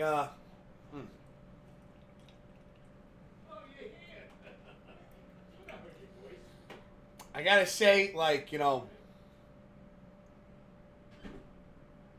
Kofi Kingston is up there as one of my favorites. Like, you know, especially when it came to Royal Rumble and all the clever ways that he was able to stay in the Rumble, was just so exciting to watch. You know, and just the entertainment that they brought to the rink, just always had me, like, just dialed in. So he's another one of my favorites. Such a good stream. Glad I joined. I'm so glad you joined as well. I'm so happy that you enjoyed it as well, man. Like, you know, I hope that, like I said, you know, you friend each other, whisper or whatever. Jump into Discord. We could DM each other. Get you and the missus over here for a fucking yank. Of course, only if you're interested. There's no obligation, no pressure, of course. I never want anybody to feel that way. But, like, you want to hang out with Papa K and myself and watch, like, a Yankee Red Sox game together, we'll take a look at the schedule. I mean, it would be awesome. Regardless, it's so great to hang out with everybody in chat this evening. And thank you so much for all the love and support. We appreciate every single one of you. We love every single one of you. God bless. Cheers.